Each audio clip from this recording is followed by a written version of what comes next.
Cool Figure TV. Revolutionary salute. Revolutionary salute. Like, share, subscribe. Welcome to the House of Revolution.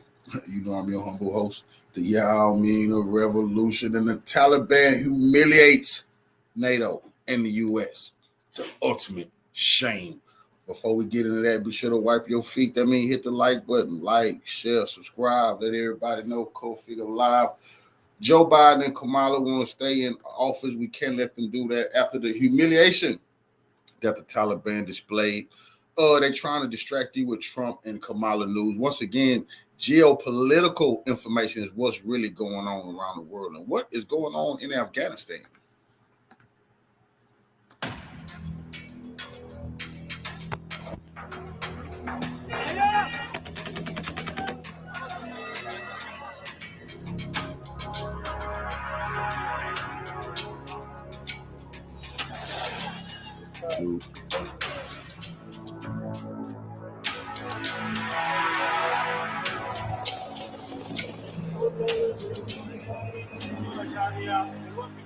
Now, the Taliban didn't used to have missiles.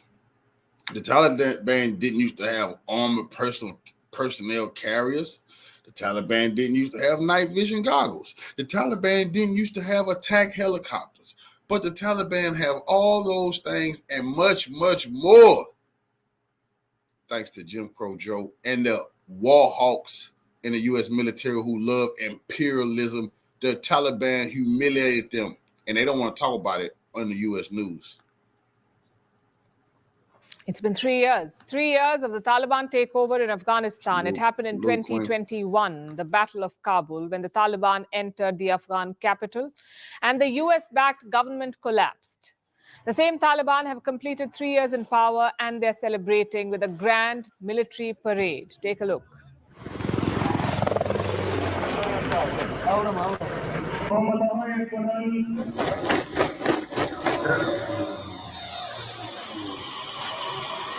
Now, this is very disgusting. This is very disgusting that the Taliban has these type of weapons because they defeated the U.S. military without these type of weapons. So, dang, what if we have to do a round two? Oh, you really get your butt kicked in, ain't that right, NATO? You want to fight China.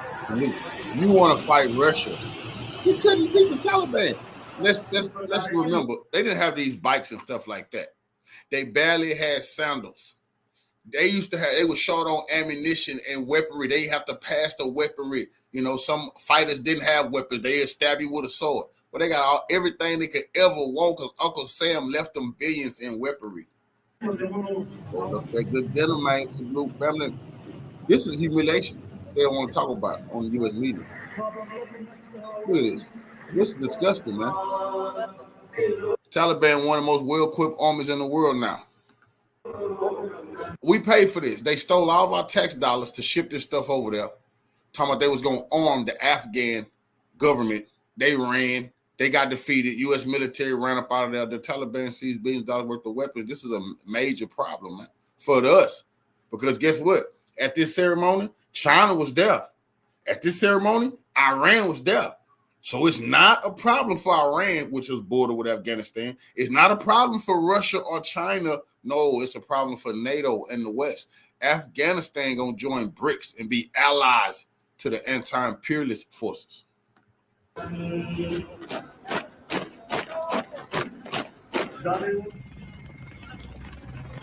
this is disgusting, bro. What the fuck is the Taliban doing flying around in attack helicopters? Our leaders should step down, man. Joe Biden, him and Kamala Harris, she was the vice president. They should step down. Senators step down. Congressional leaders step down. Generals in the U.S. military, lieutenants, colonels, step down in shame, man.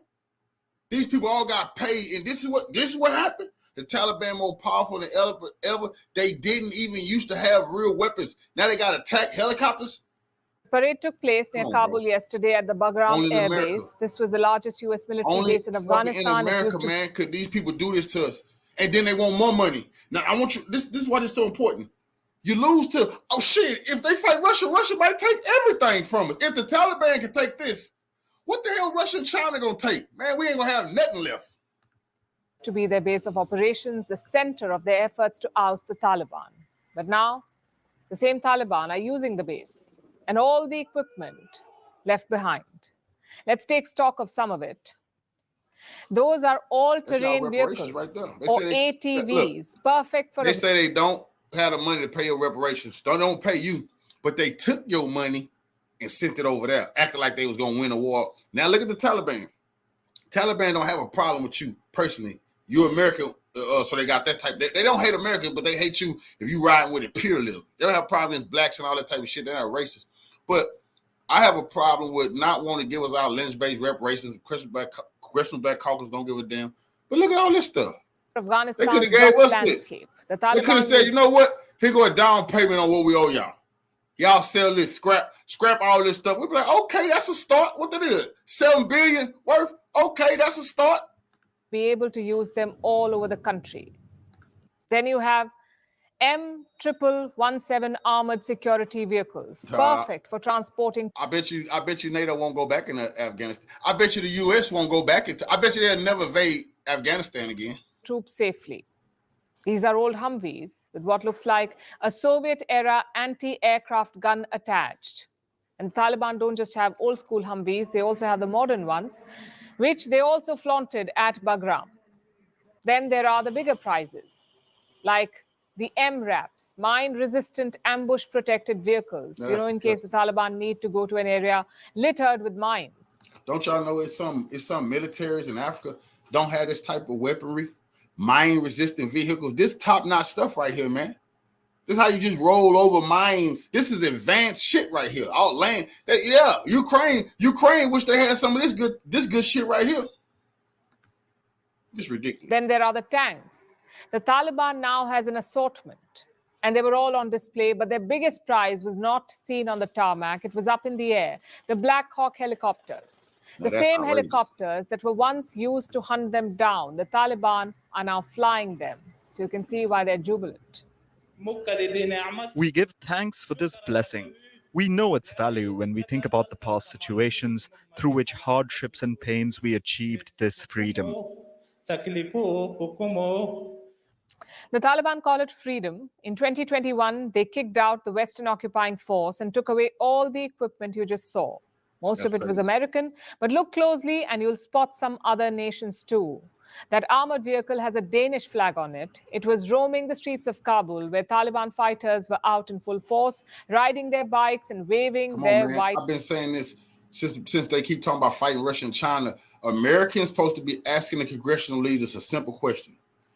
How can you defeat superpowers when you couldn't defeat the Taliban, a tribe who... They didn't have none of these weapons. They didn't have tanks, planes, attack ships and all. Russia and China got all that and more, but they want to fight with them. You couldn't beat the Taliban. I told you, these people are psychopaths, man. Because, like Julian Assange said, it's not about winning wars. When that clicked inside, I said, "Oh shit, this is really crazy." They putting our life in jeopardy. They just want endless wars because it means endless supply of money. We they tax base. They ripping us off. They looking at your kids thinking about, I'm gonna shake them down for money when they get old enough and tell them about a new threat. They just see us as a tax base to take our money. They could give a fuck about winning a war. That's very dangerous, man. Flag. That is the Taliban's flag. Their mark of control over Afghanistan. What you've been watching is the aftermath of the Western retreat from Afghanistan. From the year 2001 to 2021, the US and its allies were in Afghanistan. They defeated the first Taliban regime and proceeded to install a friendly government in its place. No, they didn't. They never did. See, this is a lie. India lady, stop lying. They never defeated the Taliban. No, that's like saying they defeated the Iraqi army. No, the Iraqi army broke out of their military formations and then they started a guerrilla campaign. The Taliban broke up out of the major cities and then they started a guerrilla campaign. If you defeated the Taliban would have never been able to overthrow you. No, see, that was the problem with the U.S. They thinking they're just landing on somebody's property. They didn't have been centuries of butt kickers like that. They never get the point. That in Vietnam, just because you landed there, you learned the hard way. You didn't defeat them if they still fighting. The West bombed the Taliban to oblivion and back, ignoring the number of innocent civilians caught in the explosions. And as a result, they helped the same Taliban regroup. The Taliban took advantage of the West's unpopularity. They recruited people who hated American bombs, and they built up a new army. Meanwhile, the US began to see Afghanistan as a never-ending war, so they decided to leave. In 2020, Donald Trump... That's a lot, lady. You trying to get some British and American money towards you. They didn't decide it was going to be a never. No, they got ran up out of there because they had no way of winning. Go back and look at the Afghan papers. There was no way they could ever win or defeat the Taliban. There was no way they could ever defeat an insurgency. And the U.S. people, I don't even know if people really knew what was going on in Afghanistan. It's the same trick they pulled in Africa, a lot of the places historically. They done with a lot of our people. See, they never conquer the territory. They conquer certain areas and build fortifications. And then they be hiding on them bases. And then they go raid the country at night and they terrorize people and shit like that, try to hold the capital, you know, and they be bombarded the whole time. Then finally get kicked out the country to suck up so many resources, you know. But that's no victory.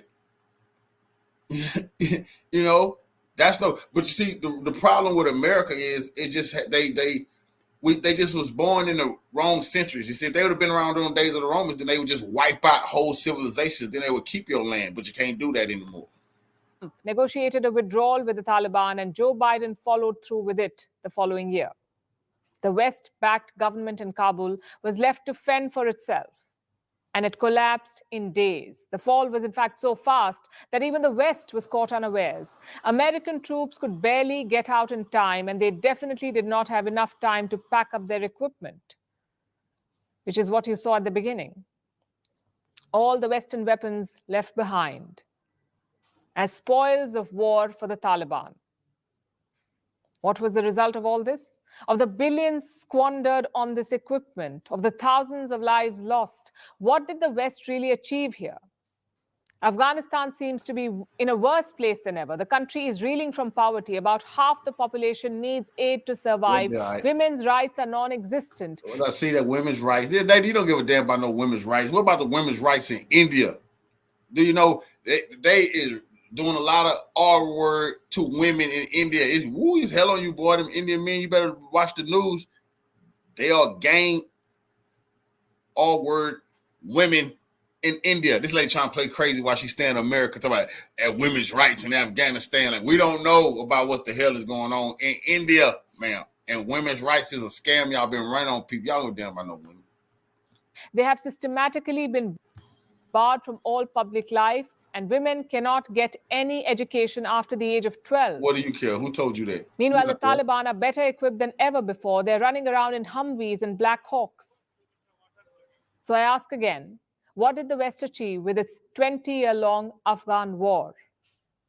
The US and its allies should reflect on this, think about the horror they wrought, and hang their heads in shame. Oh, they definitely should hang their heads in shame. They've been humiliated. See, they want the world to forget. The Taliban trying to remind the world that they defeated NATO. And NATO should not be antagonizing Russia when you can't defeat the Taliban, you see? Lunatics are in power. So that's why the Taliban did that military parade today, to remind the world that the U.S. is out of their mind talking shit to Putin when they offer fresh loss. I was going to talk about the Taliban, so I probably caught my editor off guard. He's probably not even looked out a single box wipe on that subject. But I just can't forswear to laugh at the victory celebrations. There's a victory parade with American weapons, materiel, trucks, armored personnel carriers, tanks, helicopter gunships, all of them left in Bagram by these scuttling American forces who stole out of Kabul like a thief in the night exactly 3 years ago. I'm not laboring the point out of any schadenfreude. What? I told you so. I told you it was going to end like that. I'm mentioning it because the rest of you have all forgotten it. Plainly, the Ministry of Defense in London, the Pentagon in Washington have forgotten what happened when Johnny Afghan, Tommy Taliban kicked their ass out of their country. Come on, man. Come on, man. Come on. Tell them, George. Tell them, George. I'm here standing on my pulpit preaching America. These people act like they forgot. You could not. Now, everybody know who's been watching this channel. I've been saying this. I ain't just watching Russia kick their ass over there. I already knew this. I tell you, bro. You don't remember Afghanistan? Do you absolutely believe these people could beat Russia and China or Iran? And the Taliban had no modern weapons and defeated them. But they're going to beat superpowers. Bullshit. They the lords of destruction. They just want to destroy civilization while they're hiding their bunkers and steal all of our money. Exactly 3 years ago. They must have forgotten about it. Or they wouldn't be so gung-ho about the wars they're about to fight next, would they? If they had not forgotten that the ragged-assed, open-toed, sandal-wearing soldiers of the Taliban, that they fought for 20 years and had to scuttle and couldn't defeat, run under fire out of Afghanistan. They had to run away. The UK, the US, they ran away from Tommy Taliban. Germany, France, Italy. But they're ready to fight the Ruskies. They're ready to fight the Chinese. They're ready to fight the Iranians. That can only mean that, aided and abetted by an utterly compliant, bought and paid for media, that they have forgotten. That's a fact.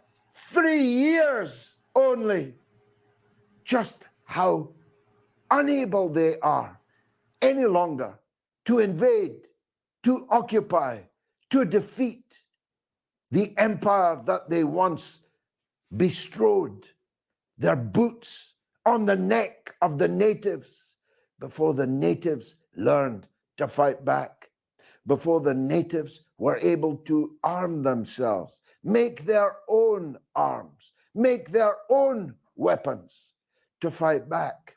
And then G.I. Joe and Tommy Atkins don't like up them much. They really, really don't. And their public long ago tired of these forever wars that we have been fighting decade after decade, fighting and losing decade after decade. Angry? Moi? I only helped pay for the $3 trillion, and so did you. My compatriots' life's blood was spent in that ill-gotten enterprise, as was yours. The political leaders that I still have and you still have led us into that bloody imbroglio, one after the other. They've all forgotten. Iraq, Afghanistan, Libya, Syria. See how they all went so wrong. Try to remember, if you've got a lifetime longer than a gnat, you will remember what happened in these forever wars. I'm laboring this point, not because of the extraordinary parade that's taking place at Bagram with weapons that the Americans had to leave because they had no time to pack, because the Taliban were coming back. They had to run away.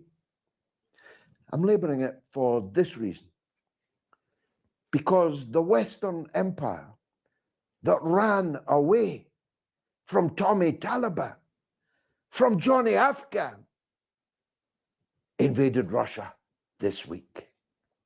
Yes, they did. Not just their weapons, carried by unfortunate Ukrainians, most of whom are now dead, but their mercenaries, many of whom are still serving soldiers with the French army, with the British army, with the Polish army, with the American army, were amongst those. They want Putin to start World War III, start nuking people. These people got a devilish plan. First invasion of Russia since World War II, bro. They want Putin to go berserk. They don't give a shit about their populations. They don't care about the civilization. These people is serious business about their depopulation agenda. Too many people on this planet to them. They trying to provoke Putin to help them erase everybody. Sent on a fool's errand. Not since the charge of the Light Brigade was there a more ill-considered political military maneuver than Ukraine invading Russia at Kursk, of all places. Think of a place now that Stalingrad no longer exists, at least under that name. Think of a place less auspicious for German tanks to invade Russia across. If you have any understanding of history at all, you'd immediately say Kursk. No, don't send German tanks to Kursk. Don't send German Leopards, Panzers. Don't send them to Kursk. Look up the books and see what happened last time. Dangerous game. They did it. In fact, the German War Ministry gloried in it. The chief of the German army, I told you, a German army was a bad idea. I told you a reunified Germany was a bad idea. The Germans was never supposed to have a military again. They was never supposed to be reunified again, because every time they let the Germans unify and get a military, they try to conquer Europe. That's a fact. And neither was Japan. You see, the U.S. has went against the laws that they agreed to, the rules they agreed to after World War II. Now, once again, Japan has rearmed, and Japan is very aggressive behind the U.S. You understand that they don't know Japanese history, very imperial. You know, U.S. is playing a dangerous game with the world, but China ready, Russia ready, North Korea ready, Iran ready. The defenders of the righteous is ready. The German War Ministry. They call it the Bundeswehr, but it's really the Bundesreich. It's really the Reichswehr. That's right, George. Invaded Russia this week at Kursk. And of course, it has all gone horribly wrong. Worse than that, it has guaranteed that the hardest of hardliners, that the hardest political and military opinions in Moscow are now entirely vindicated. They're telling Putin he's been fighting this war with kid gloves, in soft shoes. And now it's about to get real. The Wehrmacht, as I will... They made a horrible mistake, because now the regular Russians... See, I told you, Putin very smart, man. He knew he was going to be able to hold this off, but they'd never be able to fool me into believing they didn't allow this to happen. So the Russian population will be ready for what? The big war with NATO. Putin know he got to go cut the head off the snake. All this foreplay with Ukraine, this over with. Always call them, is already crushed in the Ukrainian invasion of Russia. And Russia is now going to go all the way. And I speak as someone who considered this war, when it started, as a war that should never have been fought, need never have been fought, was fought only because of the broken, lying promises of American administrations and the NATO powers over decades. What is now obvious, proven beyond contradiction, is that a Ukraine that is not in Russia's orbit, but in the orbit of the Western Empire, is an existential danger to the Russian Federation, can invade Russia at any time, as it did this week. But as Bismarck once said, that's Bismarck, possibly the last German statesman. Bismarck once said, I have known many armies to enter Russia, but I have known none who safely got out again. That's a fact. And that is true today as it was in the 19th century. It's truer in the 21st century. You can come in, but you can't get out. Because no nuclear-armed superpower, none, will ever allow its neighboring state to be an existential threat to it. Ask yourself, it's not rocket science. Would the United States allow Mexico to be an existential threat to the Republic? Would the United States allow China and Russia to have armies and weapons in Mexico, able at any time to invade the United States? Of course, they would not. Of course, No, man. China will never allow. Iran will never allow its next door neighbor to be openly cavorting with powers dedicated to destroying Iran.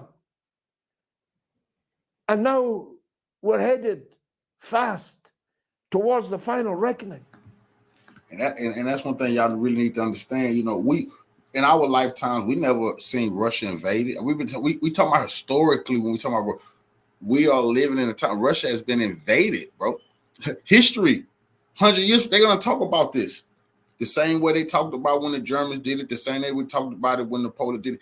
History will talk about this day. I keep telling y'all are living through historical times. They're trying to throw y'all off with a bunch of other BS. That's why I tell you, we got to get this geopolitical information so we can tie it all together. Very historical time we're living in, but a very dangerous one at that. We got to prepare ourselves because this empire finna crumble. We got to prepare ourselves for what's finna arise out the ashes of the end of the global and Western imperialism. And the end of the Western imperialism is the end of the U.S. It just struck me watching the Taliban tonight. The empire is dead. The empire is in its dying days. There has never been a better time for the conquered, for the invaded, for the occupied, for the exploited to stand up together and say no more. And that is what is underway.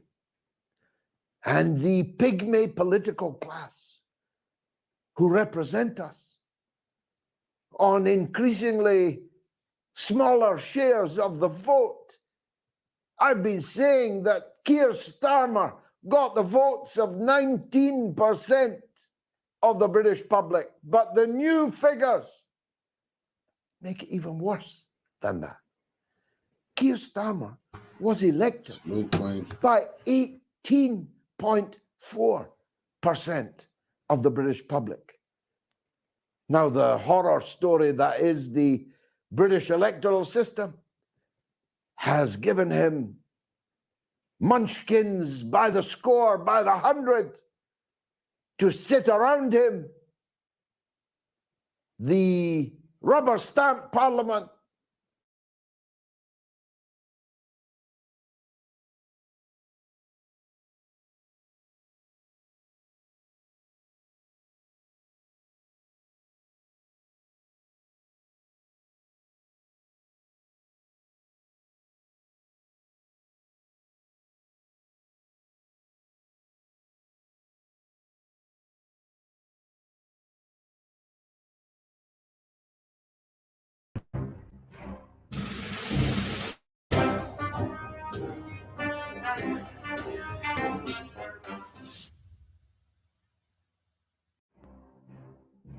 The American-made M142 HIMARS multiple launch rocket system bit the dust in the process of being destroyed by Russian Army ballistic missile, the Russian Defense Ministry reported on August 15, 2024.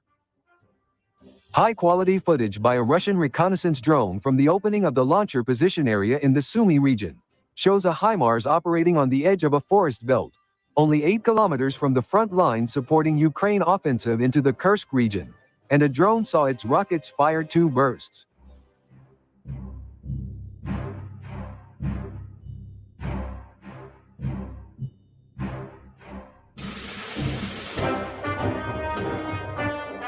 The crew apparently had no idea that the hardware was being tracked along the street, stopping in one place for a while longer, and then returning to its parking spot, to reloading for a while.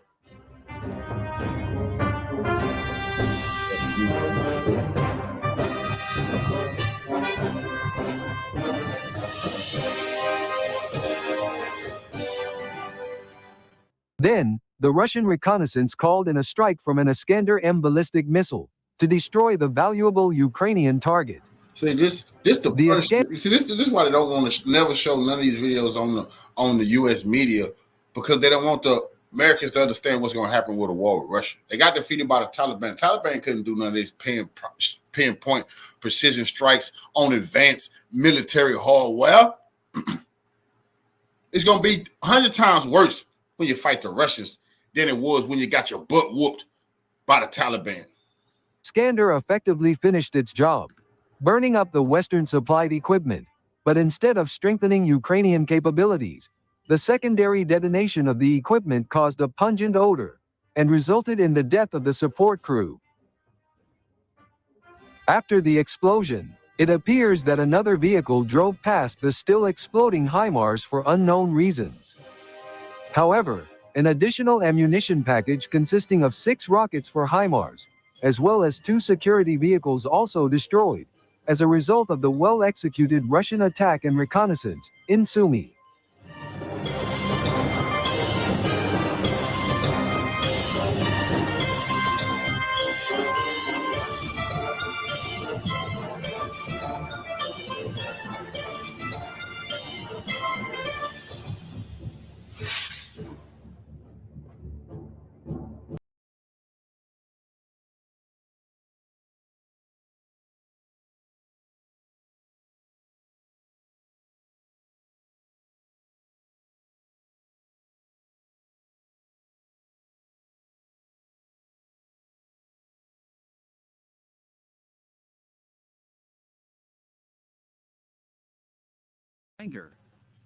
It is reported that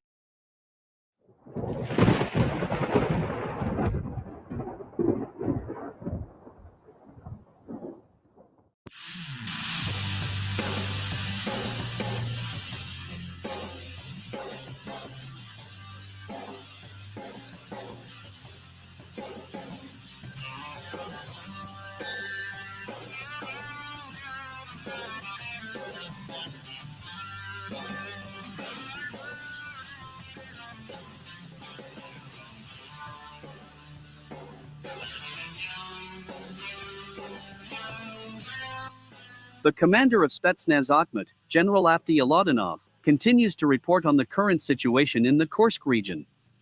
So, a few minutes ago, General Avdiy Aladanov officially announced that the Russian armed forces had completely liberated and cleared the settlements of Martinovka and Krupets, in the Kursk region. He also denied the information that the armed forces of Ukraine control the town of Sudza. At the moment, I am in the Sudza direction of the front. Here, the Russian troops set up very effective barriers and began to clear the settlements. The settlements of Martinovka and Krupets have already been cleared of enemy forces. The armed forces of Ukraine were also dislodged from such settlements as Cherkasskoye Portnoy and Ruskoye Portnoy. As of August 16, 2024, Russian troops are conducting the clearing of these settlements, General Avdiy Aladanov said.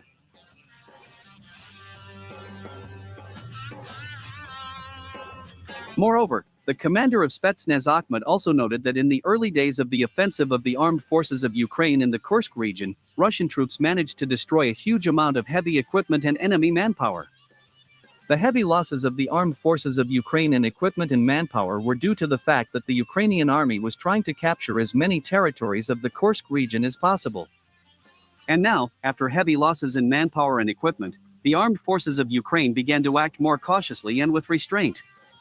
In addition, General Avdiy Alatonov confirmed that the offensive of the armed forces of Ukraine in the Kursk region had completely run out of steam, and that Russian troops had begun to stabilize the front line gradually.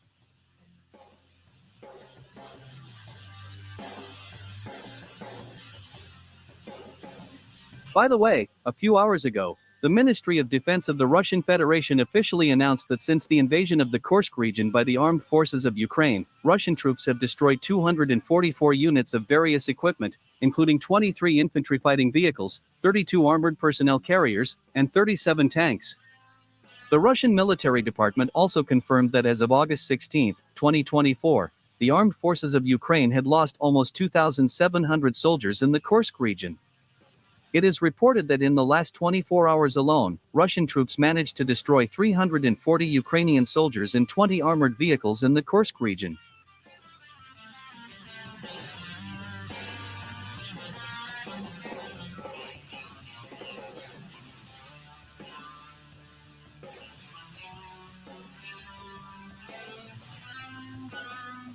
The Russian military publishes dozens of video frames online almost every 2 hours, showing dozens of destroyed equipment and hundreds of corpses of Ukrainian soldiers and so-called foreign mercenaries. Against this backdrop, members of the Ukrainian parliament called to ban some Russian telegram channels, accusing them of inhumanity. According to them, the videos published by these telegram channels, where you can clearly see the destroyed columns of the armed forces of Ukraine, as well as hundreds of corpses of Ukrainian soldiers, undermine the morale of the Ukrainian army. In addition, these shots of the killed Ukrainian soldiers in the Kursk region already caused discontent among Ukrainian citizens, who began to directly accuse Zelensky of betrayal, and of his attempt to finally destroy the male population of Ukraine for the sake of media effect.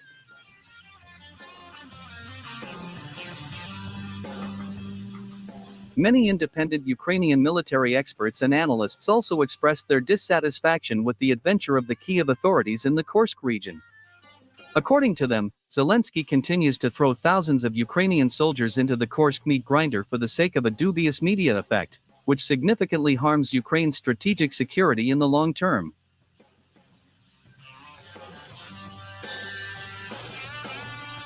By the way, insiders in Kiev said that after the Ukrainian armed forces failed to invade the city of Kurchatov and capture the Kursk nuclear power plant, Zelensky gave the order to hold positions in the Kursk region at any cost. It is reported that Zelensky plans to keep the units of the armed forces of Ukraine in the Kursk region until the presidential elections in the United States. Even though the Ukrainian army has not achieved its goal in the Kursk region, the presence of the armed forces of Ukraine in this Russian region should show U.S. citizens that the Biden administration did everything right, and that Washington did not spend hundreds of billions of dollars on Ukraine in vain. Thus, Zelensky once again proved that he was ready to sacrifice thousands of lives of Ukrainian soldiers for the sake of the interests of his main sponsors in Washington.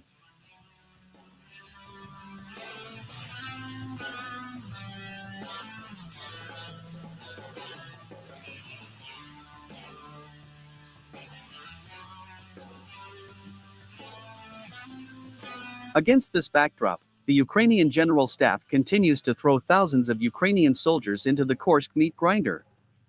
It is reported that the Commander-in-Chief of the Armed Forces of Ukraine, General Alexander Syrsky, removed the 9th Battalion of the 23rd Separate Mechanized Brigade of the Armed Forces of Ukraine from the Toretsk direction and sent it to the Kursk region. All this led to the fact that the Armed Forces of Ukraine actually lost the settlement of New York, and allowed the Russian army to enter the eastern part of the city of Toretsk.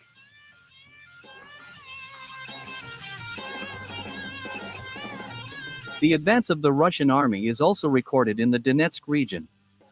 According to war correspondents, the Russian army takes control of several settlements in this direction of the front almost every week.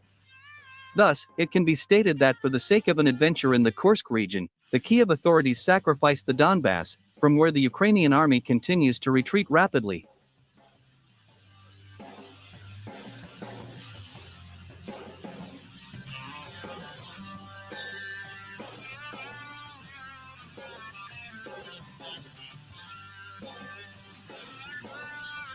Meanwhile, in the Pokrovsk direction of the front, a group of 60 Ukrainian soldiers voluntarily surrendered to the Russian army. Moreover, Ukrainian soldiers expressed a desire to join the ranks of the Bogdan Khmelnytsky battalion and start fighting against the Ukrainian army and NATO forces. Let me remind you that the Bogdan Khmelnytsky battalion consists exclusively of former soldiers of the Ukrainian army, who decided to join the Russian armed forces and begin the liberation of Ukraine from NATO and nationalists.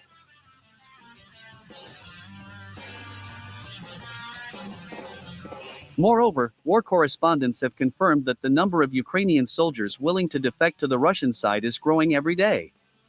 It is reported that in the last 30 days alone, about 150 Ukrainian soldiers have defected to the Russian army.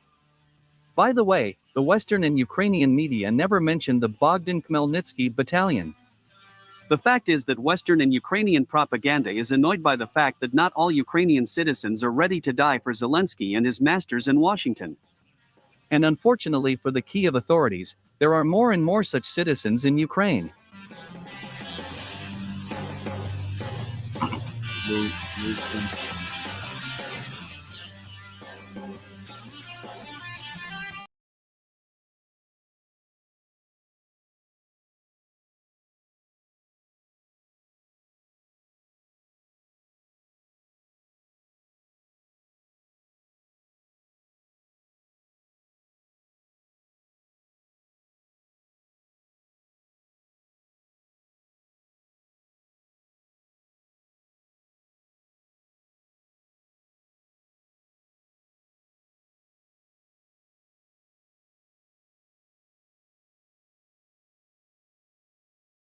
Maduro had rigged the election and it was actually Edmundo Gonzalez who won, the U.S. State Department had to walk that claim back. Some of you all may recall that Secretary Blinken had the audacity to declare Gonzalez the winner of Venezuela's election, despite there being absolutely zero evidence suggesting that he actually won. Now, Blinken suggested that Gonzalez won after days of intense online propaganda by the West, like this headline by The Guardian entitled, "How Venezuela's Opposition Proved Its Election Win," or how the Carter Center tried to claim that there was a lack of transparency in Venezuela's elections, which is bullshit. Or how on X, how Elon Musk was pushing propaganda that was so egregious and debunked that even Nicolas Maduro himself called out Elon, saying that he looked desperate to invade Venezuela with his rockets and an army. And all this led to the opposition leader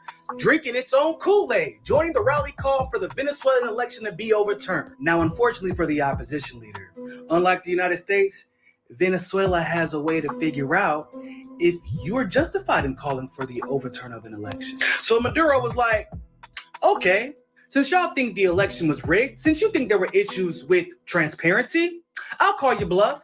And he submitted a request to the Supreme Court of Justice himself to verify the results of the election. And before we continue, let me just say, the U.S. would never, and to be quite honest, could never. But that's a different conversation for a different day. And the National Electoral Council figured out that with 96.87% of polling stations tallied, 51.95% of the votes went to Maduro, with only 43% of the votes going to the U.S.-backed candidate, Edmundo Gonzalez. And of course, the courts gave the opposition the opportunity to prove the claim that there was some type of cyber attack, considering all of Venezuela's vote tallying happens offline, the transmission of data is offline, and the process is encrypted. And they had zero proof. Even though they tried to spend a week convincing the world, Maduro had stolen the election and the opposition party actually won. Oh, but the drama gets even better. Because yeah, technically, Tony Blinken is the head of the U.S. State Department. He's a Secretary of State. And he said that the U.S. recognized Edmundo Gonzalez. But the State Department itself actually walked back its early recognition of Gonzalez. As a matter of fact, the spokesperson for the State Department, Matthew Miller, actually said, the Biden administration never recognized Edmundo Gonzalez as the president of Venezuela. Y'all don't find that a little bit interesting? Because a lot of people have been curious as to who's actually running the country. Is it Biden? Is it the vice president? Kamala Harris? Or is it a group of puppet masters playing the world from behind the scenes? And we just found out that the head of state, Tony Blinken, decided to make a decision about recognizing a foreign president before the Biden administration gave him permission to. Almost as if somebody told him he was running the show. Or maybe he's been running the show. So the Venezuelan elections have actually left us with more questions than answers as far as who's actually running the United States, and it's verified some of the concerns that many of us have had, specifically about who's running the country. But either way, I'm gonna just need the mainstream media and all the propagandists to be as loud about proclaiming Maduro's victory as they were about lying about him stealing the election.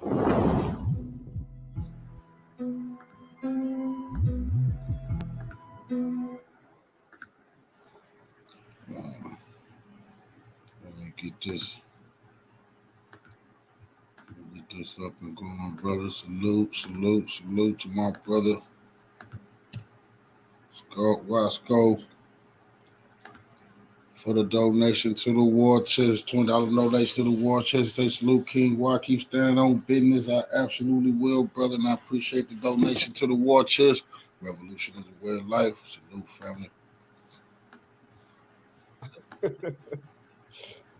Let's get started with what has happened to Scott Ritter. In your opinion, what the government, the Biden administration, trying to do to him? What's the reason behind this, in your opinion? Well, intimidation and hardcore intimidation, which they excel in fact.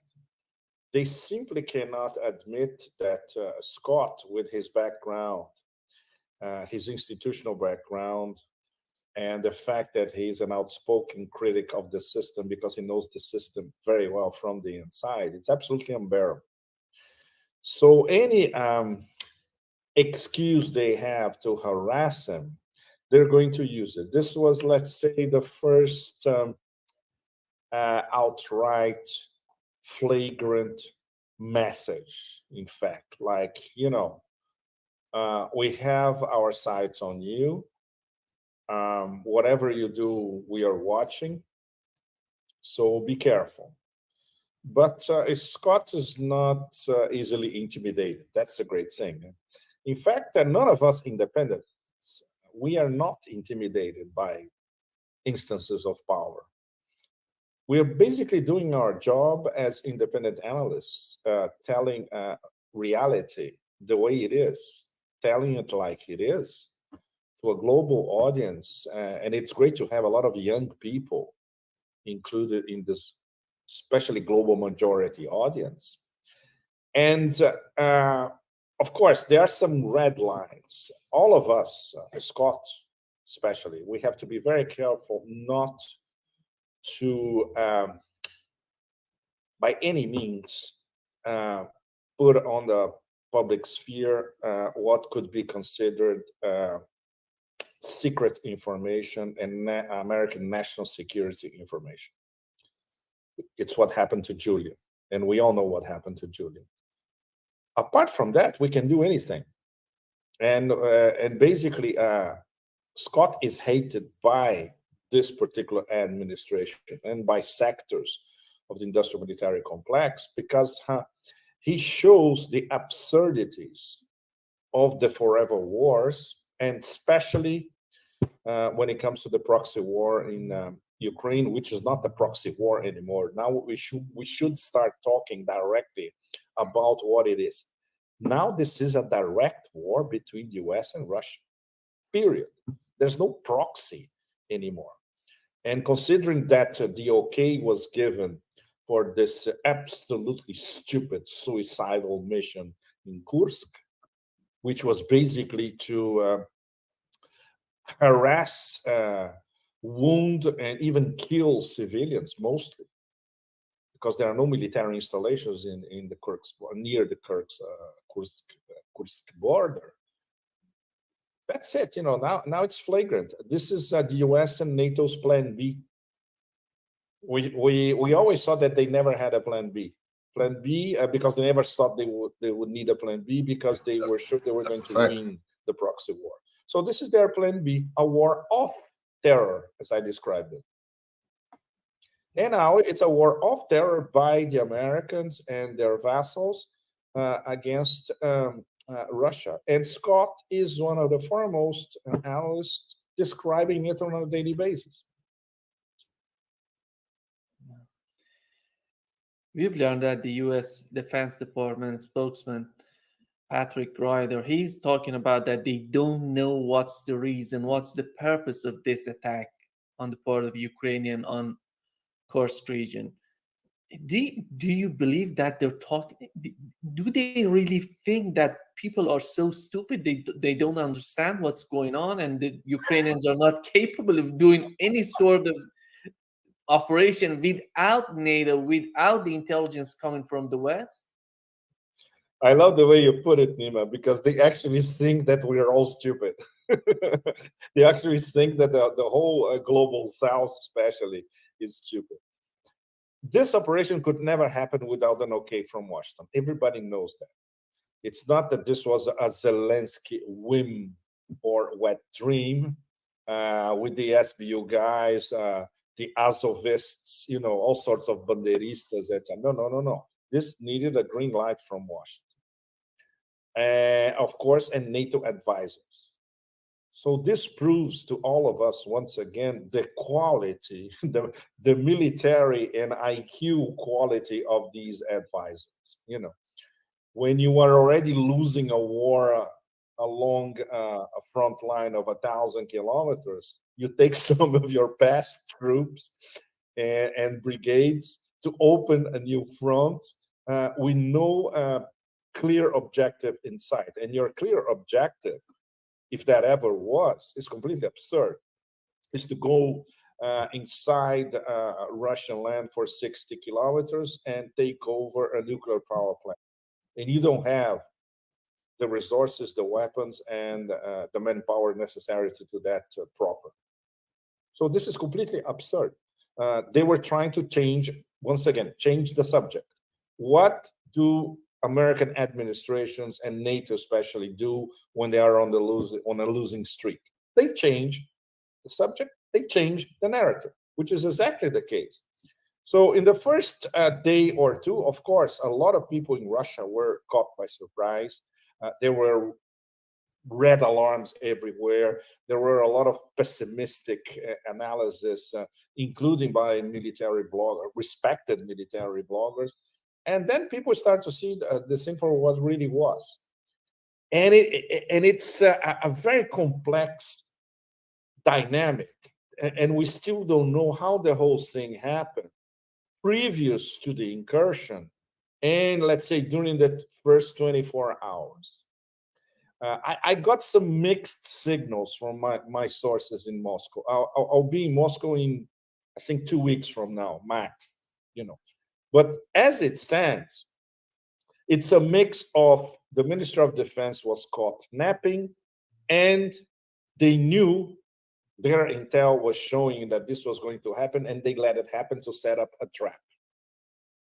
So we can maneuver along these two possibilities because it's probably a mix of both. Of course, the Minister of Defense was not paying too much attention to that border because that border is not strategic. It was policed by a local police and the Guardia. There were no Russian troops on that border. And it was not very, very important in there, considering what's going on in the Donbass front, right?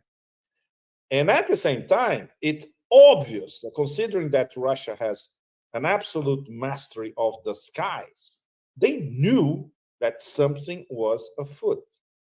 If that's the case, there are two possibilities. One, they didn't pay too much attention to it, which is a serious problem as far as the top ranks of the Ministry of Defense are concerned. Or, okay, they took their nose and said, okay, let's see what they're going to do, and then we'll react accordingly. This is quite possible. The fact that they were that they might have been caught completely by surprise If there is a smoking gun proving that, wow, this would require a total dismantling of the current structure of the Ministry of Defense. We're not there yet. On the other hand, another information that I got reconfirmed from yesterday to today. There are two people now in charge of what's going on in Kursk and around it. And it's not the Ministry of Defense anymore. It's not Gerasimov. And one of them is Bortnikov, the head of the FSB, because this is now a counter-terrorist operation. Really. The fact that the whole area now was put under a regime of counter-terrorist operation means that any Ukrainian over there is a terrorist by definition, preferably killed. So preferably is the take no prisoners scenario, right? And of course, in military terms, we see that the whole situation is being relatively rearranged. And this we hear especially by the Akhmat Chechen commander, which Apti, and Apti is he's quite something. He's the epitome of a badass, a Chechen badass commander. And what he has been saying is that, look, I think our mopping up is progressing. The leaders, the commanders of this whole operation, they're all dead.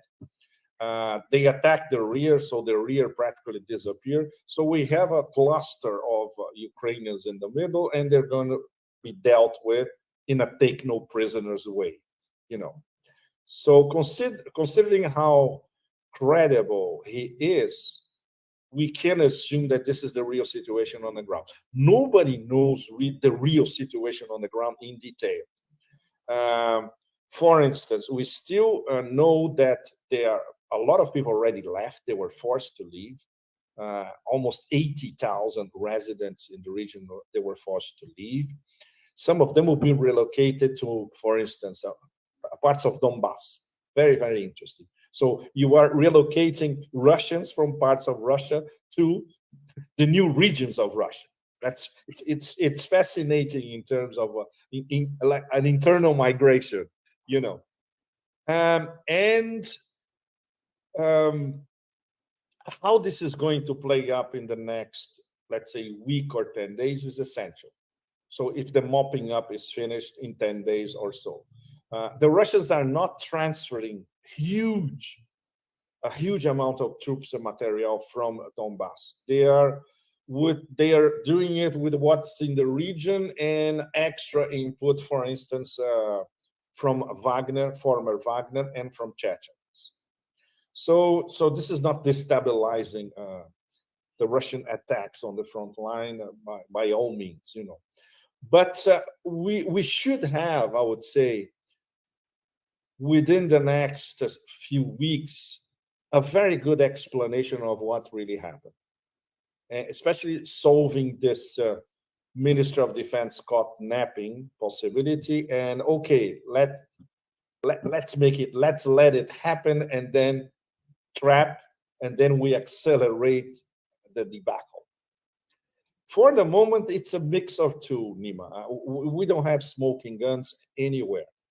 But the fact that this is now a counter-terrorist operation speaks already, I would say, volumes in terms of the Minister of Defense is not totally in charge anymore.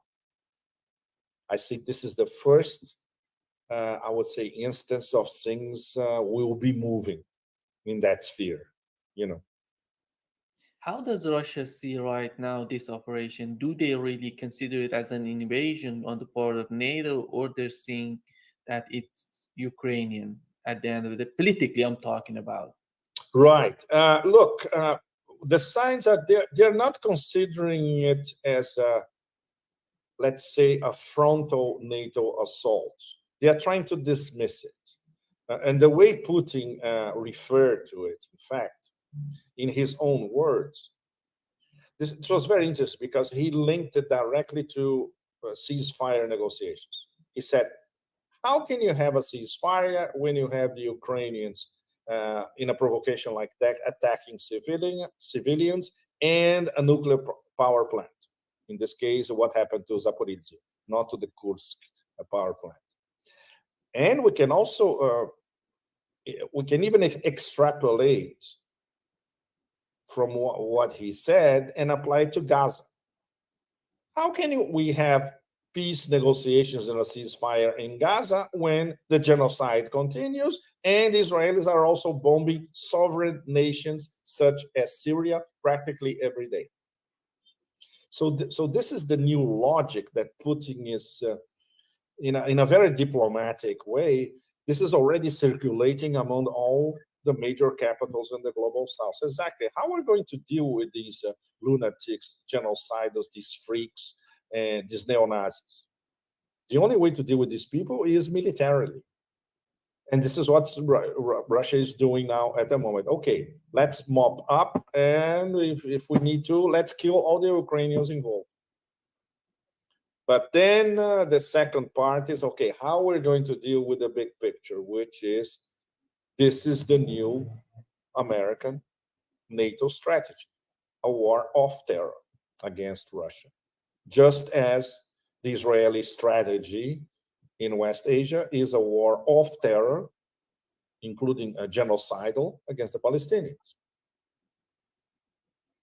Is the Ukrainian army getting to the point that we can say that they're not capable of doing any sort of important and substantial operation on the battlefield? That's why they're attacking these civilians, these part that are not part of the battlefield. That maybe this was one of their master plan for this power plant in Kursk region, and they tried a lot for the Zaporizhzhia power plant. They failed to capture that, and right now, at the same time, they were attacking Zaporizhzhia as well. And right now, this attack on the Kursk region is one of their final desperate movement toward Russia, because they want something big. They want some attack. Maybe they want an emotional attack on the part of Russia on civilians in Ukraine, which we know that's not possible, because the way that Russia is operating is not possible. But it seems that the army in Ukraine is not anymore capable of continuing this conflict. That's why they're attacking the civilians. Essentially, that's it, Nima. It's a sort of revolutionary salute to our brother Ricardo for the donation to the war chest. Revolution is a way of life. Absolutely appreciate the love, family. Salute. Of how we call it in American football, a Hail Mary pass. Absolutely. When you know that you're losing the game, and only the Hail Mary can help you win the game. Yeah. This is the situation that they are at the moment, because the debacle all across the 1,000-kilometer long front line on an everyday basis is massive. The number of killed and wounded is tens and tens of thousands. And this is not going to change in the next few months. It's going to accelerate, in fact. The talk about a ceasefire, assuming this would be, assuming a lot of, let's assume, that the first thing would be Trump wins the election. He's already promised that he's going to sit down with Putin and they're going to discuss a ceasefire and the end of the war. If the Americans propose a ceasefire, the Russians have to be in an extremely strong position to even think about negotiating, assuming that they will negotiate, because what Trump is going to propose is going to be risible, according to everything that leaked already about his possible proposal, right? So in the next 3 months, the front could credibly collapse all along. That's one possible scenario. So what would Kiev have to negotiate? They already don't have much. First of all, because there's nothing to negotiate, because Putin already established the parameters for the negotiation. So who is going to negotiate? That's issue number 2. Probably not Zelensky, because even the Americans want to finally throw him under the bus. And it's no wonder that there's this this crazy circulation for the past 2-3 days already of Zelensky's successor. That guy, former Minister of Interior, Ossetian Armenian, born in Baku, very close to the Azov battalion. So it's going to be another fascist gangster, in fact, but easily manipulated by the Americans, because obviously now they think, no, that's it. We cannot have this two-bit actor anymore. It doesn't serve the purpose anymore. And Zelensky knows that, obviously. He's not a fool. He may be a clown, but he's not a fool. And he knows that his days are numbered. So he was counting of trying to sell something to his sponsors. Look at our fabulous incursion in Russia. We are taking Russian territory. We're establishing ourselves in Russian territory. Obviously, now that the whole thing is going down, can you imagine the repercussions after a few weeks from now? In fact, next month we can have a completely different situation. It's quite possible. So this is where we are at the moment: a collapse of the front, a Hail Mary that doesn't work, and a leader that doesn't lead anymore and is about to be thrown overboard. So it's a lot of imponderables at the same time, right? And for the Russians, nothing is an imponderable. Everything is carefully mapped out. They have their strategy. They are not deviating from their strategy. It is working. We know how a Russian war of attrition works. All the best military specialists, unbiased military specialists, independent, all across the global south, know how this thing is developing. It's not going to change. And there's nothing left for that gang of psychopaths, neo-Nazis, Azovist, Banderistas in Kiev than trying terror tactics or throwing every day an avalanche of drones against Russia, which they keep on doing. And this is still very, very dangerous. Every day Russian installations are hit by a volley of Ukrainian drones non-stop.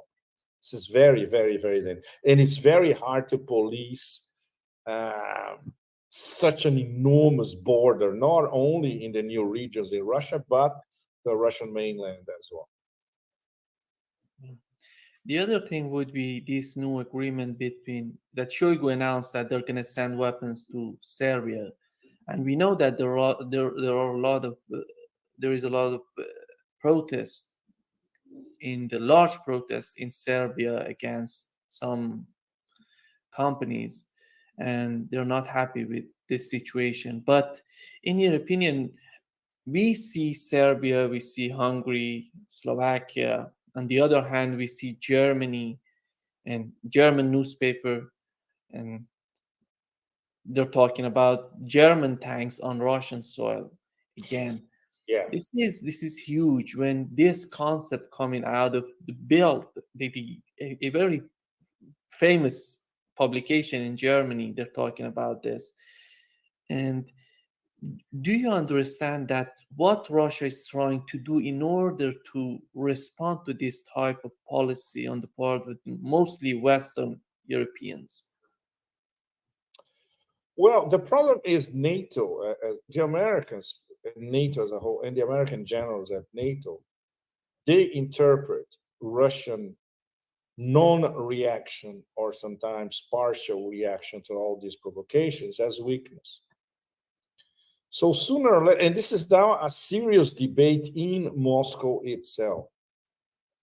As long as there is not a very, very serious graphic Russian response to all these provocations, like really hitting command centers in the West, these people will keep upping the ante and trespassing red line after red line. The problem is two problems. First of all, this is not the way Putin thinks. This is not the way the Security Council in Moscow thinks and projects what will be a very, very long war. Don't forget that this is the beginning of a long war between Russia and the US, NATO. These are just the first chapters, you know. And second, they know that if they react to these provocations, the obvious result that everybody knows, even a Tuareg in the middle of the Sahara knows, it's a direct confrontation against NATO with absolutely unforeseen consequences. So the Russians don't want that. The Russian strategy is essentially patience, calculation, adaptation to problems. They learn a lot from their mistakes in the SMO. The fact that now it's not an SMO anymore, now it is really a counter-terrorist operation on a massive scale, because for all practical purposes, Putin this week declared Kiev as a terrorist entity. So he has to follow up on that. And the fact that he got the head of the FSB to supervise everything that is happening in Kursk. So there is already a change of paradigm here. It is a gigantic counter-terrorist operation. And we still don't know how they are going to reorganize their modus operandi. The battlefield, what's going on in Novorossiya, that's not going to change. But what's going to change is conceptually what kind of war Russia is fighting. It's not a special military operation anymore. That was the past, you know. So sooner or later, I would say that the leadership in Moscow has to send a clear signal, especially to those NATO fanatics, that look, you think that you're playing with us, you think that you're not going to respond to your provocations. Okay, here's a signal, and this is just a signal. So this is something that could happen, let's say, until the American elections, 3 months from now. Or the Russians may expect to see what's going to happen in November and what kind of administration they're going to have to deal with. And in 2025, they're going to have their first signal sent to the new American administration. But they're extremely patient. And Putin and the Security Council as a whole, they see this as a very, very long war. And that's another, just like the Chinese see the confrontation with the US as a very, very long confrontation that could last decades. So we're just at the initial stages of these two confrontations, right? We have the story of the 21st century, Nima. Yeah.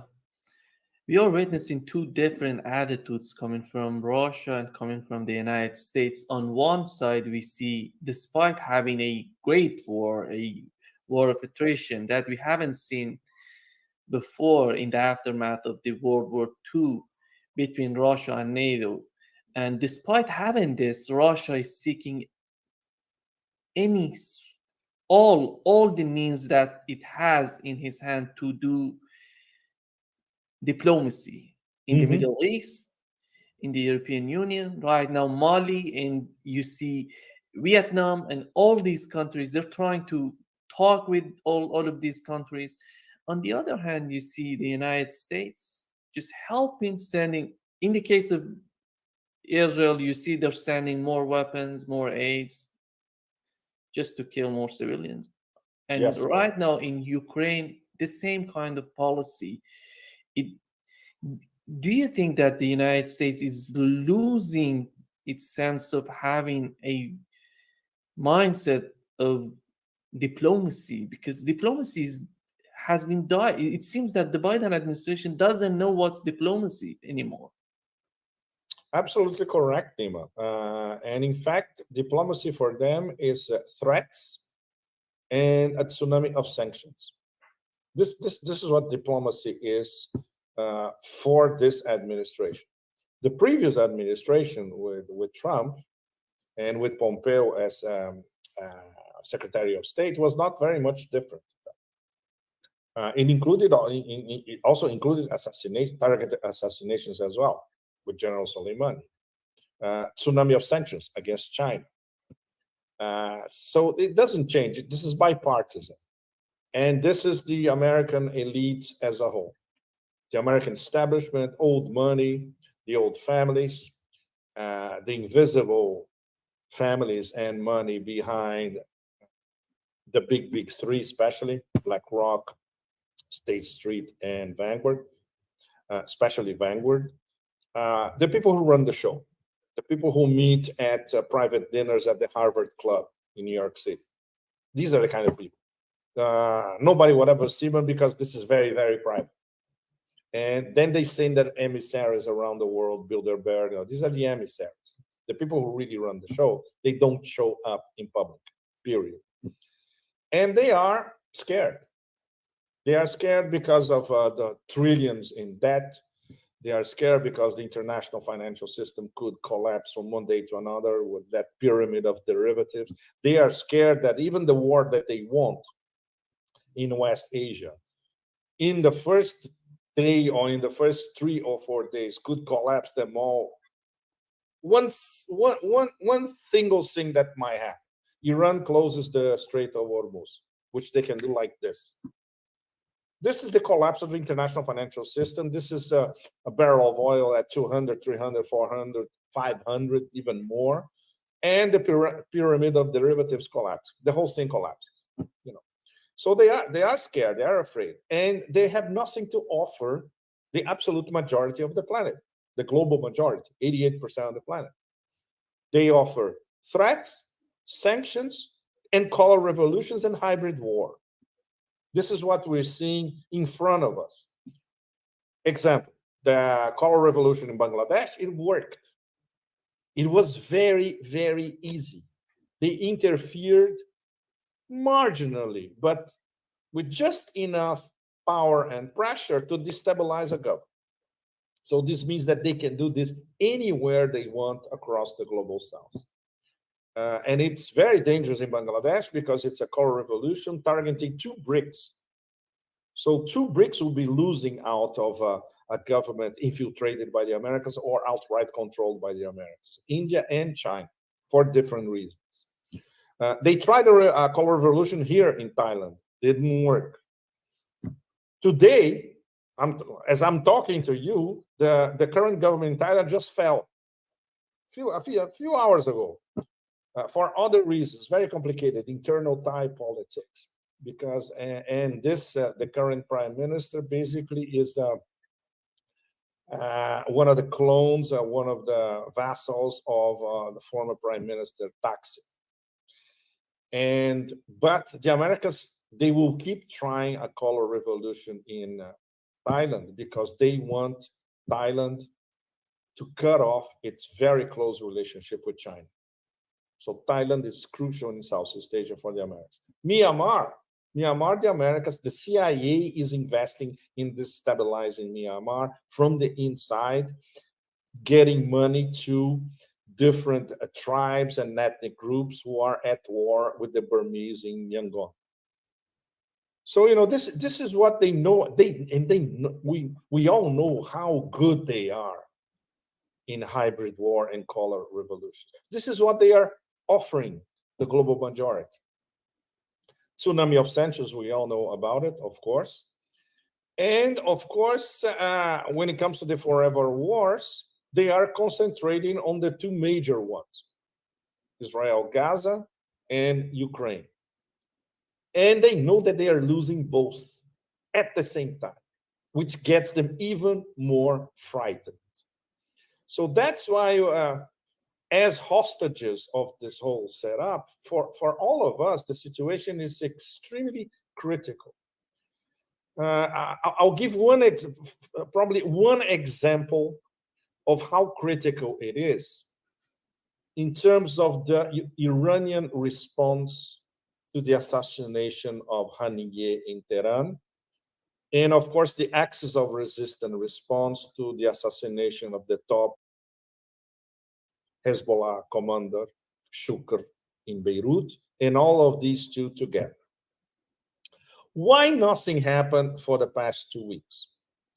Because the equation that the leadership in Tehran and the axis of resistance, the people they are talking to, Hezbollah, the Houthis, Ansarullah Houthis, the Hashd al-Shabi, the militias in Iraq, how are we going to have a response that teaches a lesson to those genocidals in Tel Aviv, but at the same time stops at the border of the whole thing degenerating into a regional war? So all of us, we can see how difficult this equation is for the Iranians, for Hezbollah, for the Houthis, etc. As much as they are ready to inflict serious pain on Israel, and they have the military means to do so, this has to be so, meticulously calibrated that it doesn't degenerate into a regional war. And the acting foreign minister of Iran, Bagheri Kani, is very, very good, very competent diplomat. He just said that a few days ago, I think at the end of last week. We're working very hard not to give to the Israelis what they really want, which is a regional war. So the Iranian diplomats, for them, it's very, very clear what has to be done. But of course, the final decision comes from the supreme leader, the IRGC, and of course, talking to the military commanders of the axis of resistance. So this is a very, very complicated decision, and we all depend on what they're going to decide. Even if, and I would say that would be even more crafty in terms of a decision. Okay, they decide to postpone indefinitely the response, and they leave the Israelis and the Americans like headless chickens, as they are now. War of nerves non-stop, because it's a mix of psyops, strategic ambiguity, and war of nerves, essentially. Okay, you're going to be waiting game. You're going to be waiting. We're going to attack, but I'm not going to tell you when. And you don't know when we're going to attack.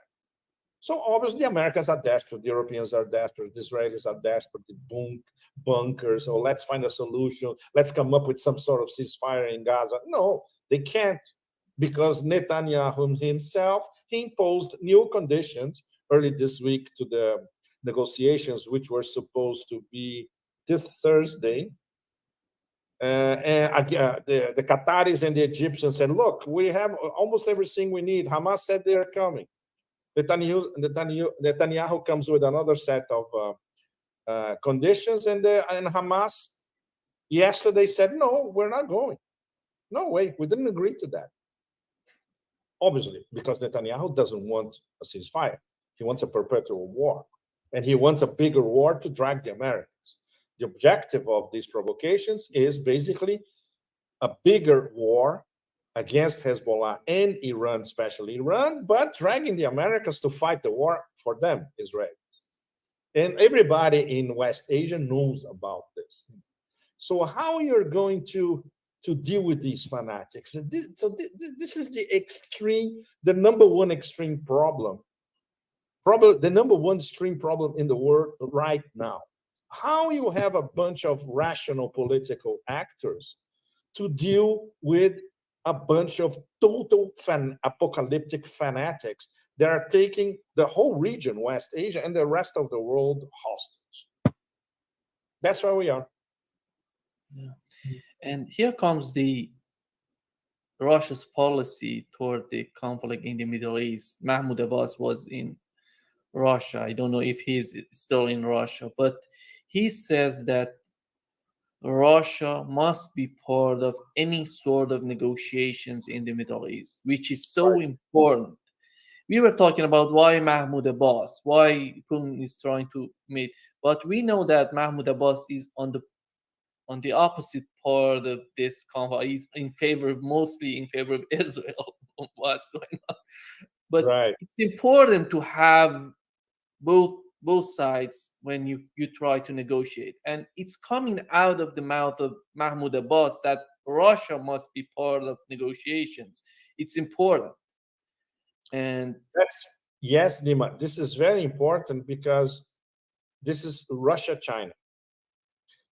Don't forget that China got everybody from Palestine, 14 factions, to come to Beijing, pledge that they're going to work together for a united Palestine, stop with all their internal squabbling, and then they have full support from the part of the Chinese.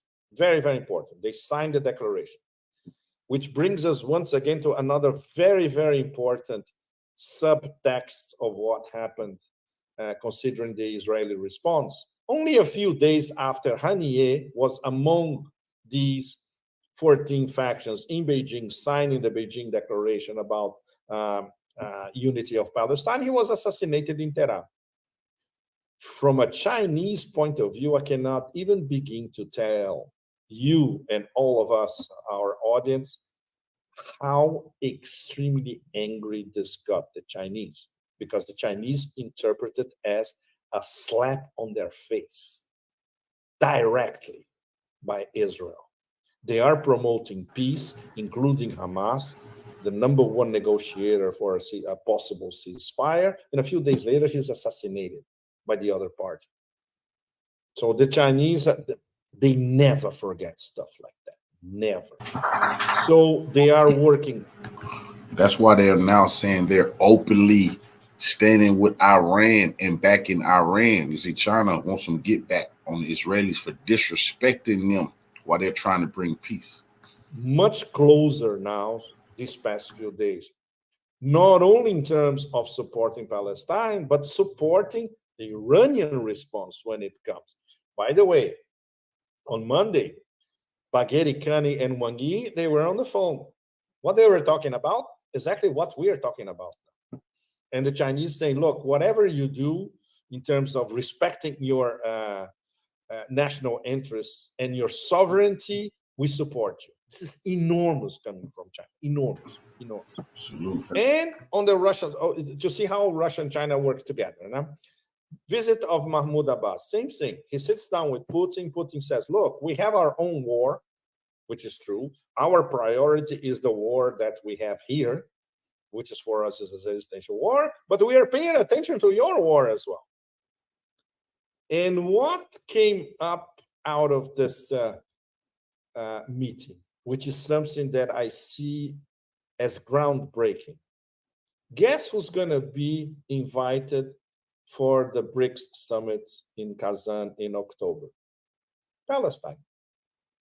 How absolutely cool is that?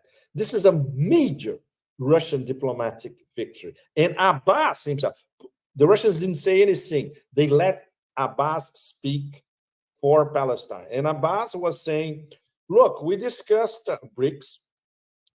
We like the fact that all BRICS members have sympathy and empathy for Palestine.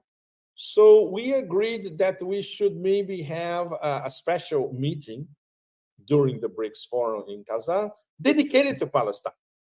It's what the BRICS call outreach sections, when they have BRICS discussions with countries that are not part of the BRICS 10.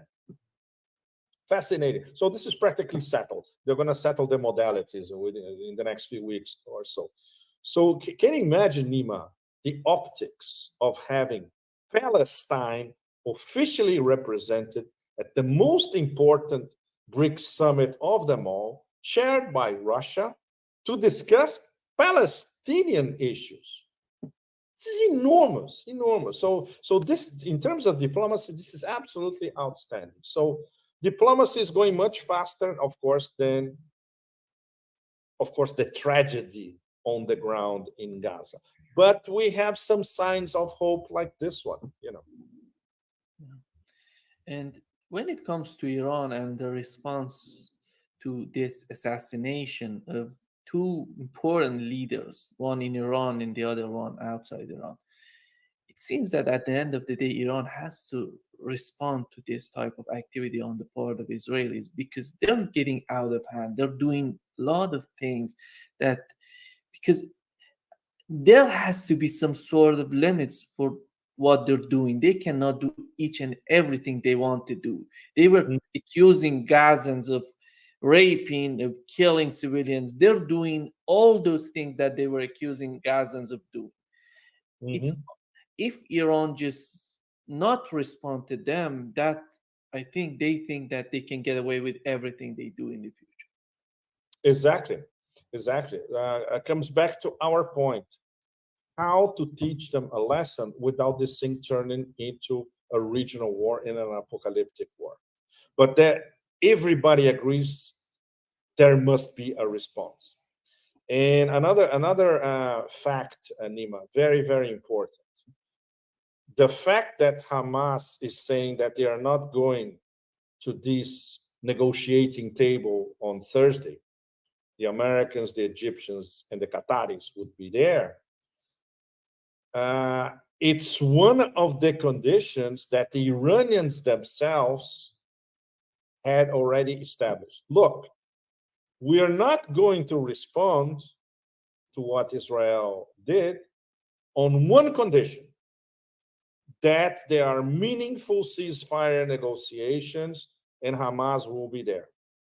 So now Hamas already said, we're not going. So this frees Iran completely to respond now, because they know, not only Hamas knows, but Hezbollah knows, Iran knows, everybody, the axis of resistance, everybody, and other Arab players know that Netanyahu basically torpedoed these negotiations with a new set of exigencies, let's put it this way. So now the coast is clear. And so we go back to the same point, Nima. When it's going to be and how. Yeah. And, of course, the war of nerves.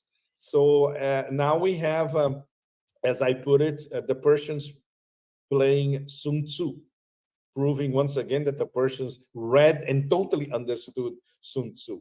War of nerves, strategic ambiguity, psyops. This is exactly what they're doing now, and it's driving the other side completely nuts. They can keep doing this for weeks if they want, and it's helpful because the Israeli economy is imploding as we speak. We have everything from a non-functioning ports to people, stocking up on mineral water, to people going to bunkers, to people that don't know what to do. War of nerves, people waking up at night, you name it. It's working. It's working very, very well. And Khamenei, if I'm not mistaken, today, Khamenei said something about psyops. So obviously, this comes straight from Khamenei. Always, okay, let's apply a little bit of psyops on these guys and let's derail them psychologically completely, and then we do something. Which proves that this might take a while still. We know that at the end of the day, whatever they're going to do, there has to be some improvement on the situation with Gaza, because the whole situation, the whole importance that we are still talking about Iran, Israel, and the region is Gazans that are getting killed, getting murdered by Israelis. Exactly. And that's why I think that Iran is so, they're thinking the way that they come to a solution to help Gazans at the end of the day. This is important. And we know that the Arab League is not totally, but somehow in line with what Iran is talking about. Yes, but not all of them, Nima. We know that. We have... well, that little king of Jordan, he's essentially a coward and a traitor. And Sisi is a double agent, diplomatically. And obviously, Saudi Arabia and UAE, they don't do anything. They're totally passive. So this is terrible. It's absolutely terrible. And it's not only Gaza and Nima, it's the people in the West Bank and the people in East Jerusalem as well. You saw what happened early this week. You have a bunch of bloody fanatics led by that absolutely unspeakable Israeli minister invading Al-Aqsa Mosque, in fact. Once again, an enormous provocation. And coming back to the key factor in internal Israeli politics, which very few people in the West. Alistair Crook is probably the platinum standard that called everyone's attention to that. And apart from Alistair, I haven't seen anybody get into the detail.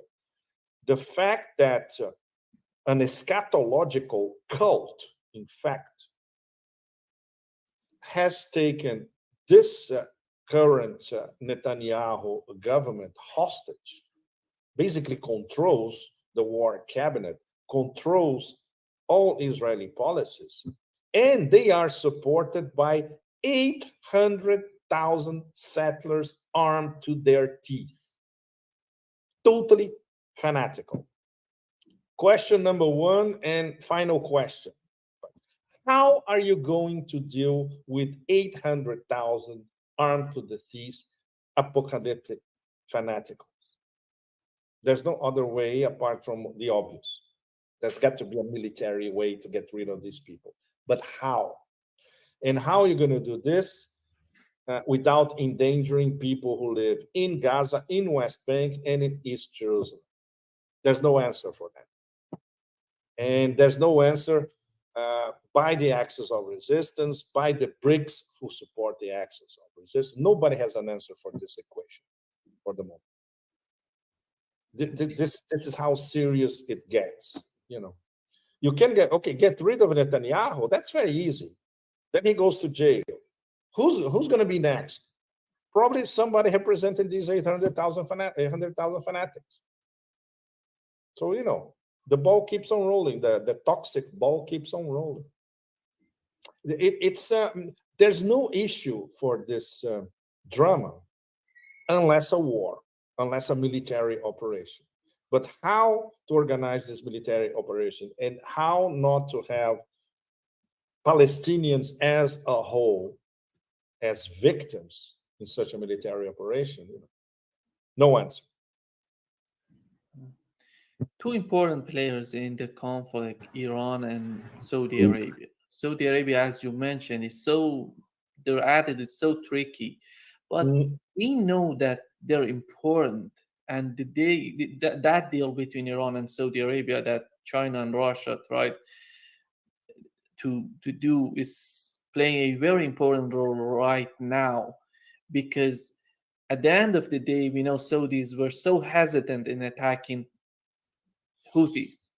They didn't participate in that operation. And right now, they have some economical connections, a lot of economical connection with the United States. That's why the United States has a lot of leverage on them, and they can manipulate their policy. But at the end of the day, Iran and Saudi Arabia are so important to be together, to be so connected in order to achieve something in Gaza. Without right now, it seems that the United States, by sending the Biden administration, has decided to sell weapons, military equipment, again to Saudi Arabia, because they're trying to convince them that we're going to be with you, you're going to be with us, and your future is with us. This is the problem right now in the Middle East. These countries, Iran and Saudi Arabia, they have to understand that their future is not separated, it's together. They have to build the future together in the Middle East. You're right, Nima. And Iran already understood that even before they were invited and became a full BRICS member.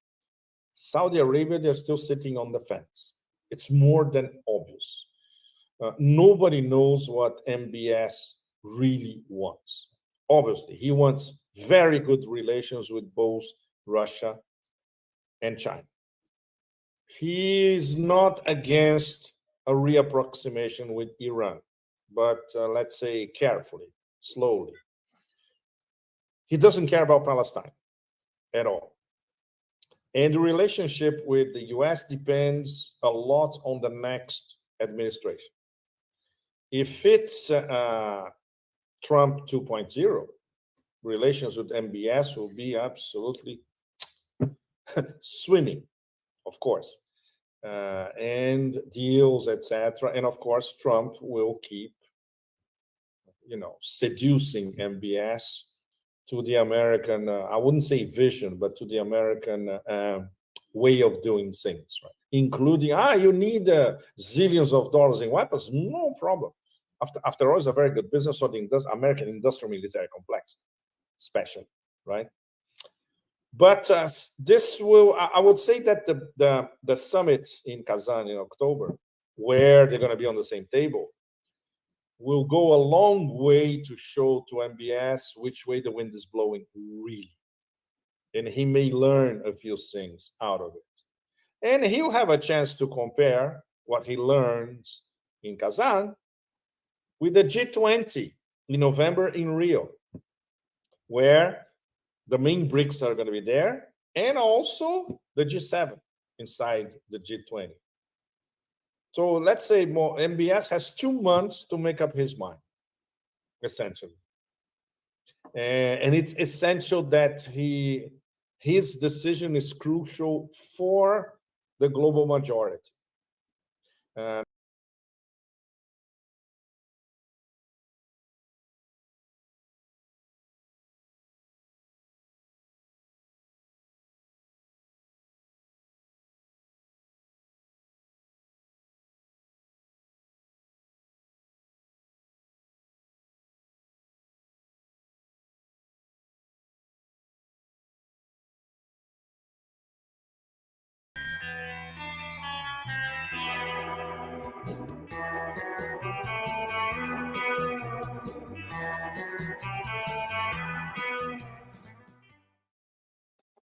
Hi there. Welcome to this special edition of Daniel Davis Deep Dive. Obviously, I'm not Daniel Davis. I am filling in for him while he is on a well-deserved vacation. Today, we're going to talk about propaganda, Nord Stream pipeline, and how the various governments around the world like to feed you a healthy helping of cow manure. There are some cruder expressions for it, but let's be polite in this case. So yesterday, the Wall Street Journal comes out with a story that they've got not just a story, but the story, the truth about what happened to the Nord Stream pipeline. I describe their account as the Gilligan's Island version. If you're familiar with Gilligan's Island, the TV show, the captain and Gilligan, they set sail for a 3-day cruise and didn't come back. They got stuck on an island. It was Gilligan and Marianne and Ginger, the professor, and the Howells. That's sort of the account that they're presenting in the Wall Street Journal. That it was five guys and a chick that climbed on a boat that I guess they got drunk and decided this would be a good idea. But really, when you read through the story, they're blaming that this was Zelensky was involved, but ultimately the fall guy who gets the blame, former General Zaluzhny, who was leading the Ukrainian army, but was relieved of command last year, replaced by General Syrsky. Syrsky is known as the Butcher, and he is living up to his name, Butcher, not because he kills the enemy, but because he gets his own guys killed. Zaluzhny is supposedly an ambassador for Ukraine in London, except they've also already got an ambassador, so it's not clear what's up with him.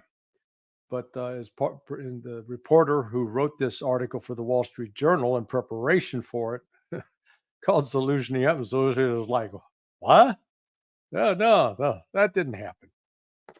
But it gives a very elaborate account, and it's designed, it coincides with the Germans bringing criminal charges against one of the Ukrainians who is hiding out not hiding out, but in Poland. Apparently they know where he is, but the Poles aren't rushing out to pick this guy up. Now, the first thing, whenever you read the media, particularly the Washington Post, the New York Times, or the Wall Street Journal, and you see a story like this, you always have to ask yourself, why is this coming out now? What is this just a happy coincidence that the reporter got energized and decided this would be a great story and it just appears now? Or is there something else afoot? Now, the original account of what actually happened with Nord Stream was provided courtesy of Seymour Hersh on his Substack platform 2 years ago. And he laid out that this was a U.S. government operation carried out by personnel attached to the CIA.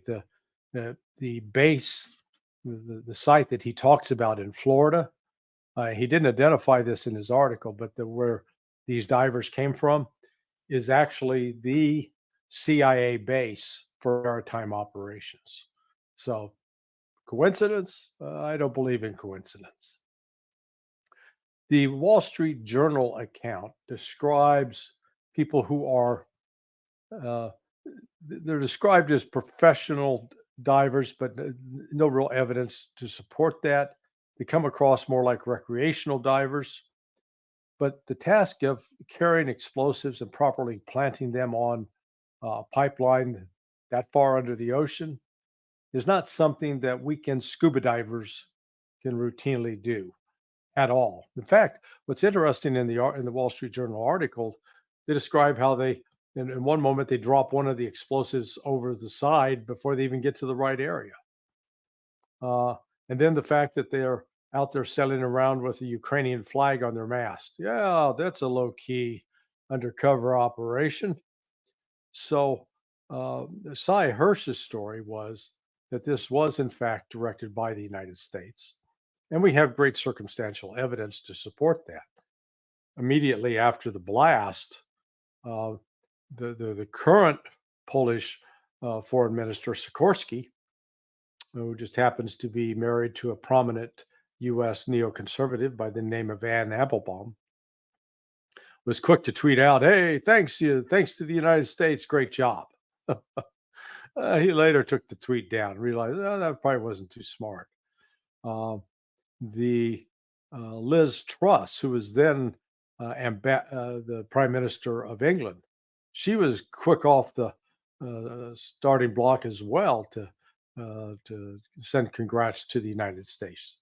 So this was a U.S. operation.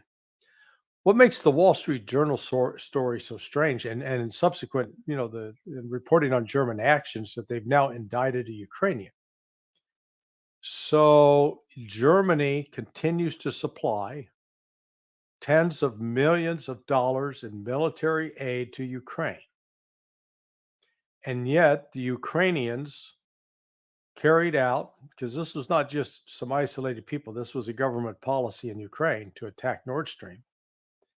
And in blowing up Nord Stream, destroyed a critical component of Germany's economy. There's a video that will give you a little bit of background on this to set the stage. Gary, let's go ahead and show the Nord Stream video. Who or what destroyed these pipelines 2 years ago? Those have been central questions for German investigators for many months. We know they've identified 4 divers seen near the spot at the time as being of particular interest. It's believed the authorities are working on the basis that this ship was used to transport the 4 to and from the site. It was raided by German police last year. In June this year, they issued an arrest warrant for one of the 4 divers, a Ukrainian called Volodymyr Z, who was living in Poland, and asked the government in Warsaw to arrest him. But he managed to cross into Ukraine in early July because Polish officials say the Germans didn't put his details on the database in time. The Nord Stream pipelines were once an important route for Russian gas to enter Western Europe. But the combination of sanctions once war began and then the sabotage itself stopped that permanently. The destruction of the Nord Stream pipeline was a severe economic blow to Germany. So now we're being asked to believe that the Germans know that it was Ukraine, not just some individual citizen, but someone connected with the government that blew up their main an important economic lifeline for their country, and yet they're going to continue to funnel aid to them. Does that make sense to anybody? The Germans have never had a reputation for being incredibly stupid, but perhaps they're going to use this as their opportunity to make that case. The fact of the matter is that this piece of propaganda that's out now, and if you looked at in the video, you saw they referred to it as a ship. By naval definitions, that's not a ship. That's a boat. A boat is something that you can put on a ship. You can't put a ship, lift a destroyer and put it on an aircraft carrier. Can't happen. But that you can put put on a ship. So what we see is that the construction of this new narrative to put the blame first on Ukraine in particular, but then they also single out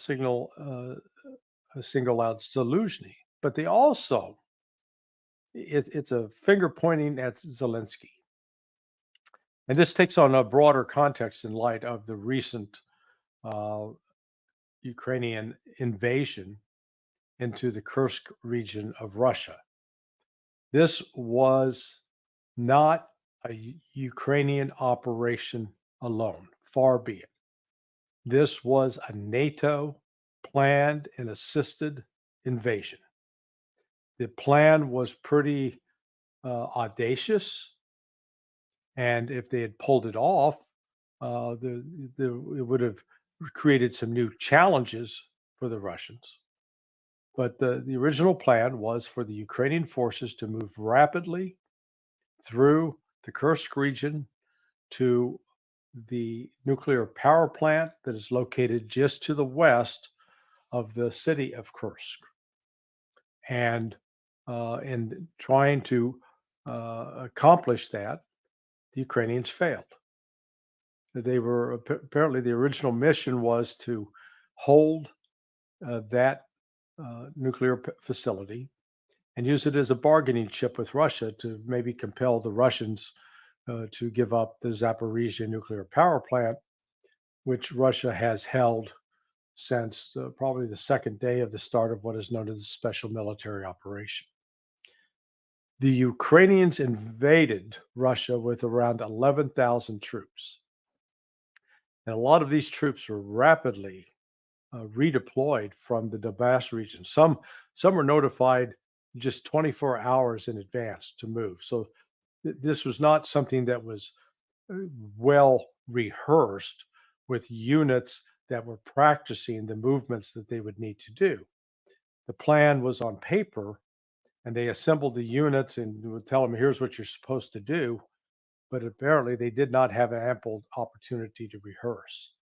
In tandem with that operation, you've seen a lot of propaganda. For example, Ukrainian soldiers are taking selfies in front of the town signs. You'll see a sign behind the soldier saying, this is Redovka. Well, then you go and see other pictures. They got 4 or 5 other towns. It turns out all they're doing is they're photoshopping the title. It turns out it's the same picture, same person. They're showing tanks rolling through Kursk, Ukrainian tanks rolling through Kursk. Only problem is it's a picture of Kiev. So they're going all in on the propaganda to convince the West, yay, we're winning. Boy, we're triumphing. Meanwhile, at least 1/3 of that invading force has been destroyed already. 2/3 of the artillery, the armored vehicles, and the tanks have been destroyed. And the Ukrainians are discovering once again the lesson, what they failed to learn in the so-called counteroffensive of 2023. that whenever you try to launch an offensive operation like this without air power, it is doomed to failure. They have no means to sustain the operation. Yet the Ukrainians are keeping up the pretense that, oh yeah, we're winning. They've just named a governor that's supposedly going to rule over Kursk. It's all show. There is no there. And the Russians, from their standpoint, believe that they have the Ukrainians in an effective trap.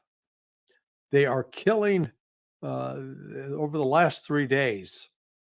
When you combine the casualties that Ukraine is suffering in just the Kursk region with those that are suffering in the Donbass, in the battles that are underway in Luhansk and Donetsk, it is the largest loss of life, largest number of casualties at any point in the last 2.5 years.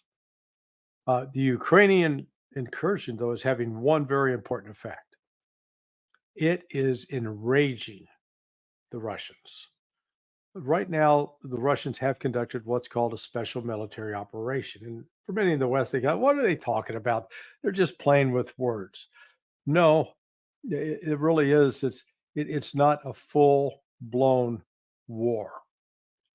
Russia has not fully mobilized and, more importantly, gone after all of the assets that it could go after. I think that we may be witnessing a shift now in the Russian strategic doctrine as far as what they're going to do and how they're going to do it.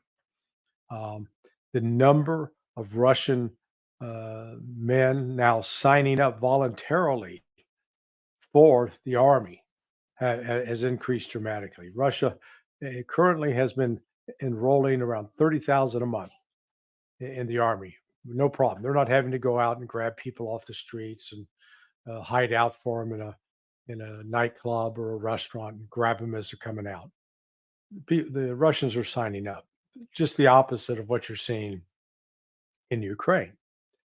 But all of this comes back to that this failed not just a failed offensive into Kursk, but a catastrophic failure for Ukraine because they've lost men, vehicles, tanks, artillery pieces that they can't afford to lose.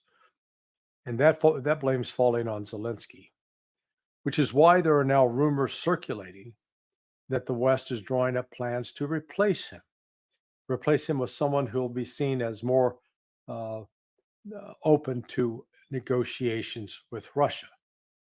Because I do think, at least among some in the West, there's a dawning realization that this war cannot continue like this and that Ukraine is ultimately going to have to find a negotiated solution. Only one little problem with that. You got to have another party to negotiate with.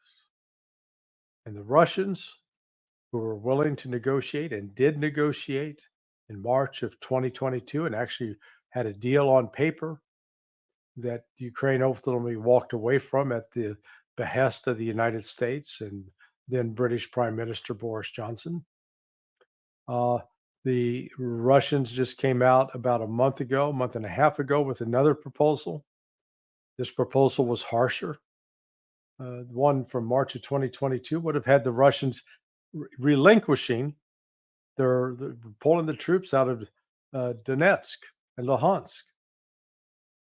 But now their proposal is they're going to keep Donetsk, they're going to keep Luhansk, they're going to keep Zaporizhia, they're going to keep Kherson. And what the Ukrainians can do is pull their forces out immediately, stop the fighting, and then let's have a ceasefire and negotiate. That was the offer 2 months ago. Now the offer, while Vladimir Putin has not come forward with specifics, let me predict it is going to be very simple. Ukraine surrenders, and it'll be up to Russia to figure out what Ukraine gets to keep. This means that Odessa, Russia is going to take Odessa. Russia is going to take Kherson, and Ukraine, its existence as it is will end.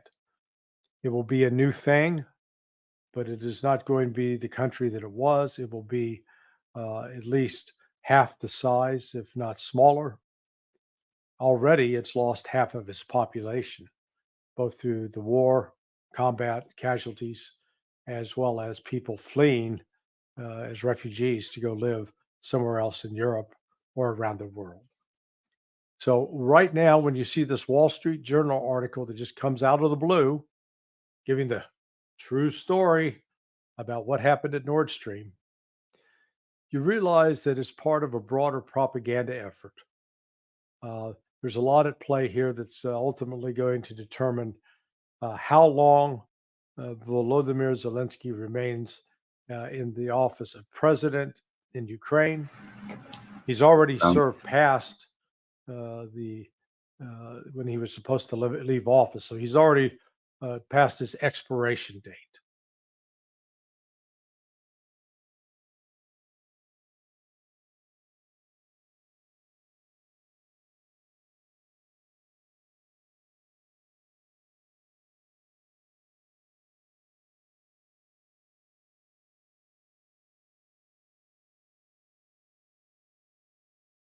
Well, I've been saying for more than a year on this show that the deep state will not allow President Trump to become president. I know many of you get angry with me when I say that, but look at the two different assassination attempts now. I mean, come on, right? So they will also, by the way, not allow RFK Jr. to become president of the United States. Not going to happen. Well, over the past few hours, something very strange started happening, as journalist Colin Rugg pointed out on political betting site Polymarket. These are really interesting to pay attention to because a lot of people are going to make a lot of money depending on who becomes president of the United States. A lot of people betting a lot of money. So now on Polymarket, suddenly Kamala Harris is crushing it to become the next president of the United States. A lot of people are betting a lot of money that she will, in fact, become president of the United States. Vegas betting odds 54% to 45%, which is odd because new polling out today, even in independent polls and independent swing states, show that President Trump is winning. And a new Fox News poll out also shows that President Trump unchanged from about a month ago, 1 point up on Biden-Harris, and that has not changed despite all of the media attention of Kamala Harris. So why is that betting website and why are Vegas odds bettors really now picking Kamala Harris? Like, you got to ask yourself a question. Could it have anything to do with this, which is that multiple high-level sources have stated that New York City Department of Corrections is making arrangements for Donald J. Trump's arrival at Rikers Island in September, according to Tony Saruja. Now, he's not the only one. Of course, Rikers Island New York City officials have confirmed this as well, but this is Rikers Island here.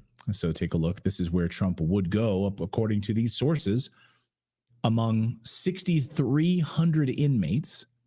And there's all sorts of problems with Rikers Island. I mean, Mayor Eric Adams, of course, has been trying to keep Rikers Island from getting under federal control. The feds have basically said, hey, we want to take control of this facility because it's out of hand. It's too crazy. So they're actively trying to work to make sure that it doesn't go into federal hands right now, a disaster. And they're trying to take over Rikers Island. So Tony Saruja said President Trump, so that was August 1st when Tony first posted that, okay? And I've been watching this to see what other sources are now confirming this, other individuals coming forward to say, yes, this is true. And then he doubled down on it last night, saying President Trump will 100% be sentenced to prison on September 18th. I'm told the sentence will be 1 year, but we'll see. The Marxist judge could change the sentencing at the last minute, but he is definitely sentencing President Trump to at least 1 year. Rikers Island already has special accommodations ready. This is 2 months before the election. Now, the Trump team did again ask Judge Marchand to recuse himself just this week because of his conflicts, but it's up to him It's up to the person they say has a conflict to recuse himself, and he refused for a third time. For a third time. Yeah. No, He's like- thank you. He says, I'm staying on this case. I like it here. Like it's okay that my daughter actively worked for For Kamala Harris. For Kamala Harris. Yeah. Like, you can't make this stuff up. No, I won't recuse myself. Right. Okay. So now we have additional confirmation on this from Alex Jones. Alex Jones now saying this: the deep state knows no shame and they are desperate. Our sources confirm that a section of Rikers Island has been prepared for President Trump. Then he even went further to say that he would be imprisoned. Today confirming that he would be imprisoned on September 18th, did Alex Jones. Okay. Again, I don't have any independent confirmation of this. And the sources that I've been speaking to don't have any confirmation on this either. So Alex Jones, Tony Saruja, and a new report from Shore News Network also saying Rikers Island reportedly preparing prison cell for former U.S. President Donald Trump. Andrew McCarthy, who is got a solid background as a former U.S. attorney, and he now works for Fox News as a columnist, says he will be sentenced, but he will not likely go to prison. So now Andrew McCarthy saying he won't go to prison, but Alex Jones, Tony Saruja, and others saying that he will be imprisoned for at least 1 year. It's unbelievable to say that out loud, isn't it? Think about what's going to happen. Well, no. Look at Pakistan. Imran Khan is imprisoned, and he, is a popular candidate, and his party did win elections.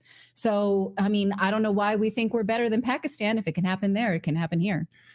So, Mick, I like this tweet. The deep state right now is playing all the angles, mate. They're throwing RFK Jr. to the wolves. They're preparing the jail cells for Trump. They'll no doubt try to take him out again. These people don't play by the rules. America is at a turning point like never before. I see some people in the chat saying, this is going to be civil war. And perhaps, but think about what violence took place after they tried to assassinate President Trump. Can you think of any? Can you think of any violence that came out of him being convicted? I mean, people throw around the term civil war, and I've had those thoughts as well. And I'm saying to myself, who's going to rise up?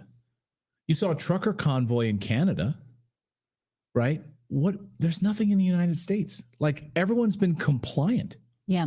These people are just rolling over Americans right now, and they're just being compliant. They're being sheep. Are you going to see like conservative men by the hundreds of thousands marching on Washington?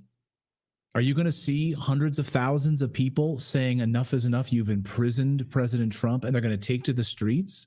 Well, we certainly won't see anything out of the Republican Party because they're jellyfish. No, I mean, look, you have Speaker Johnson literally decided after an assassination on a president to calls a 3-week vacation. We still are getting answers, trying to get answers to questions about this assassination. You take a 3-week vacation in the United States. Like, they don't care about President Trump. They don't care about it at all. So it is a uniparty in the United States. But I don't know. I mean, I keep hearing about these like militias, there's like 100,000 people ready to go. There are like a couple 100,000 American men like ready to go. Okay, where is this happening? Right. And we're not calling for this, just in case, anyone said, like, we're not saying that at all. We don't want anybody to get hurt. We want a complete overhaul of government. We want to end the Fed and the Department of Education and the CIA. Like, we want that, we don't want anybody marching to get hurt in any form or fashion. But, I also think it doesn't help to just type out things like, oh, civil war. But what do we want specifically? It's like, do they want civil war? I mean, that's one thing to do, is to question. Are they hoping that there will be unrest and civil unrest in the United States, flooding our country with millions of illegal immigrants, right? To create civil unrest in the United States so that we become even more compliant, go into lockdowns and, to have, sweep in and take guns away and all of this stuff, biometric scanners and tracking movements and everything like this. Of course, they're already doing this to illegal immigrants as they come across the border with biometric scanners. So we know that that's happening. So again, I think it's about compliance right now, and I just don't see it. I don't see it. Anyway, Donald Trump just a short time ago tweeted this or posted this on Truth Social. He said, Judge Merchan just ruled that I, the Republican candidate for president and leading in the polls, am still under a gag order concerning very important things which must be brought to light. I am not allowed to answer reporters' questions on this particular subject. Can you believe this? He says. The New York courts refuse to act. This is happening right before the voting begins on September 6th. Suppression and manipulation of the vote. Voter interference. This is real fascist stuff, he says. The old Soviet Union. So much to say, and I'm not allowed to say it. Must get U.S. Supreme Court involved. New York is trying to steal the election. So, again, Tony Saruja, Alex Jones, confirming that that he will in fact be imprisoned on September 18th. He says, the deep state knows no shame. They are desperate, and our sources confirm that a section of Rikers Island has been prepared for President Trump. I should say also, the New York Times has also confirmed this. I'm sorry I skipped over this, but let me go back to this New York Times piece if I can, Philip. And according to Mayor Eric Adams, says that Rikers, staffed by professionals, is ready for Trump. So again, they're ready. And this is confirmed by the New York Times. On the Rikers piece of this, I think the new piece of this, though, is from Tony and Alex saying that they have a date and it's confirmed that he will be sentenced to 1 year again. So I guess we'll find out. That's when the sentencing was already delayed until September 18th. Yes. So based on sort of what he was waiting, and he made a weird statement, the judge did, based on that Supreme Court ruling. Right. So it gave him a little bit of like presidential immunity, but maybe not enough. And I don't know, but we'll see.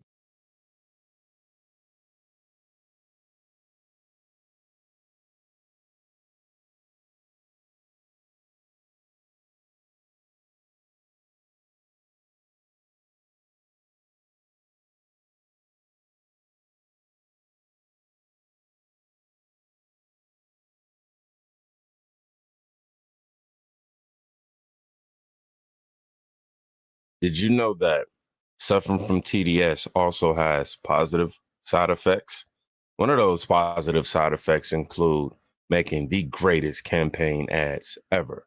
I mean, seriously, you would think that a person with TDS or even TDI, which is Trump derangement infection, which is a little more serious than a syndrome, you would think that they would make horrible pitches towards why you should vote for Donald Trump. But it is the exact opposite. Wonder what Trump will actually do if he gets back into office? You don't have to speculate because he calls his plan Agenda 47. And spoiler alert, it's scary as shit.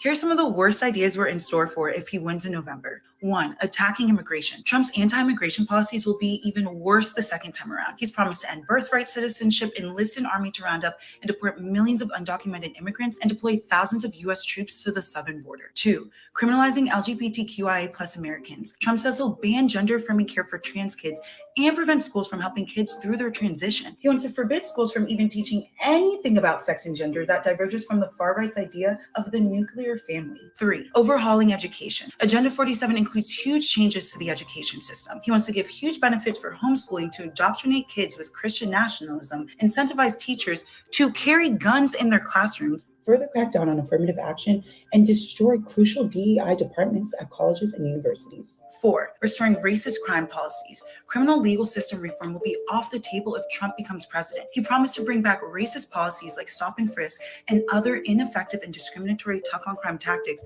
that have failed in the past. He also wants to increase protections for power abusing police while rolling back hard-fought for reforms and institute the death penalty for low-level crimes like drug dealing.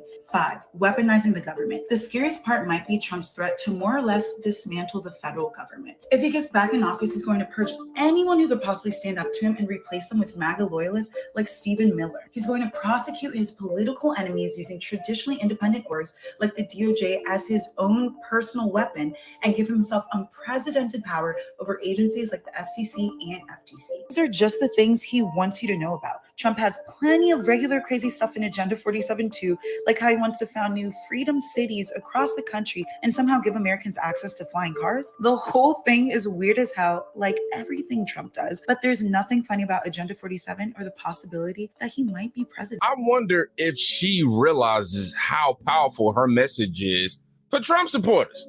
I'm over here like, I was waiting on you to convince me as to why even Project 2025 is bad. Which, by the way, you know, all of you scared conservative media who are afraid to say that Project 2025 ain't as horrible as everybody making it seem. However, I will say that there are some extreme ideas that I definitely don't necessarily wholeheartedly agree with. I will alter, but overall, looking at the Project 2025, I'm not going, oh wow, this is horrible. In fact, it actually aligns with a lot of values that I actually carry. So, you know, there's that. Somebody says she's a paid defect for the Dems. She has no idea how great that message is for Trump. LOL, dum-dums everywhere. Somebody else said X is the best social app for sure. I will, hold on, this is somebody else. What a great ad for Trump. Kudos to this TikToker for doing all the work for free. The fact that she thinks that the majority don't want these things shows how deep the manipulation is in the young generation right now. Seriously. But in my opinion, when you're younger, it's normal for you to be more liberal, more democratic. I think when you get older, you start to live a little more life and have a little more life under your belt, you start to align with more conservative values. So I think but I'm saying it to say I have to give the younger generation a lot of credit because, I mean, they have sped the process up. Low key, you got to give Joe Biden and Kamala Harris the credit. They sped the process up for them. But, you know, who else? Is this supposed to make me not vote for Trump? Because it's the exact opposite. You're right. She just helped him.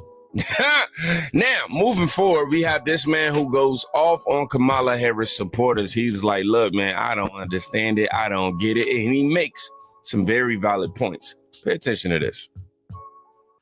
I'm watching Kamala Harris election campaign thing, and I just feel like, let me just say this to everybody out there who voted for Kamala Harris. I think y'all stupid as the mother.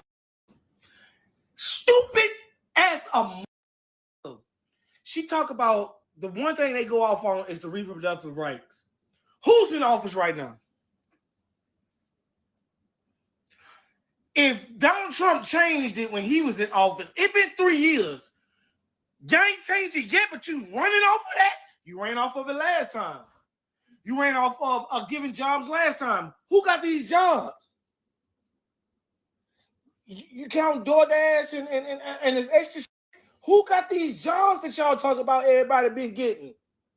Because my mom, my sister, my brother, all of them moved out their house.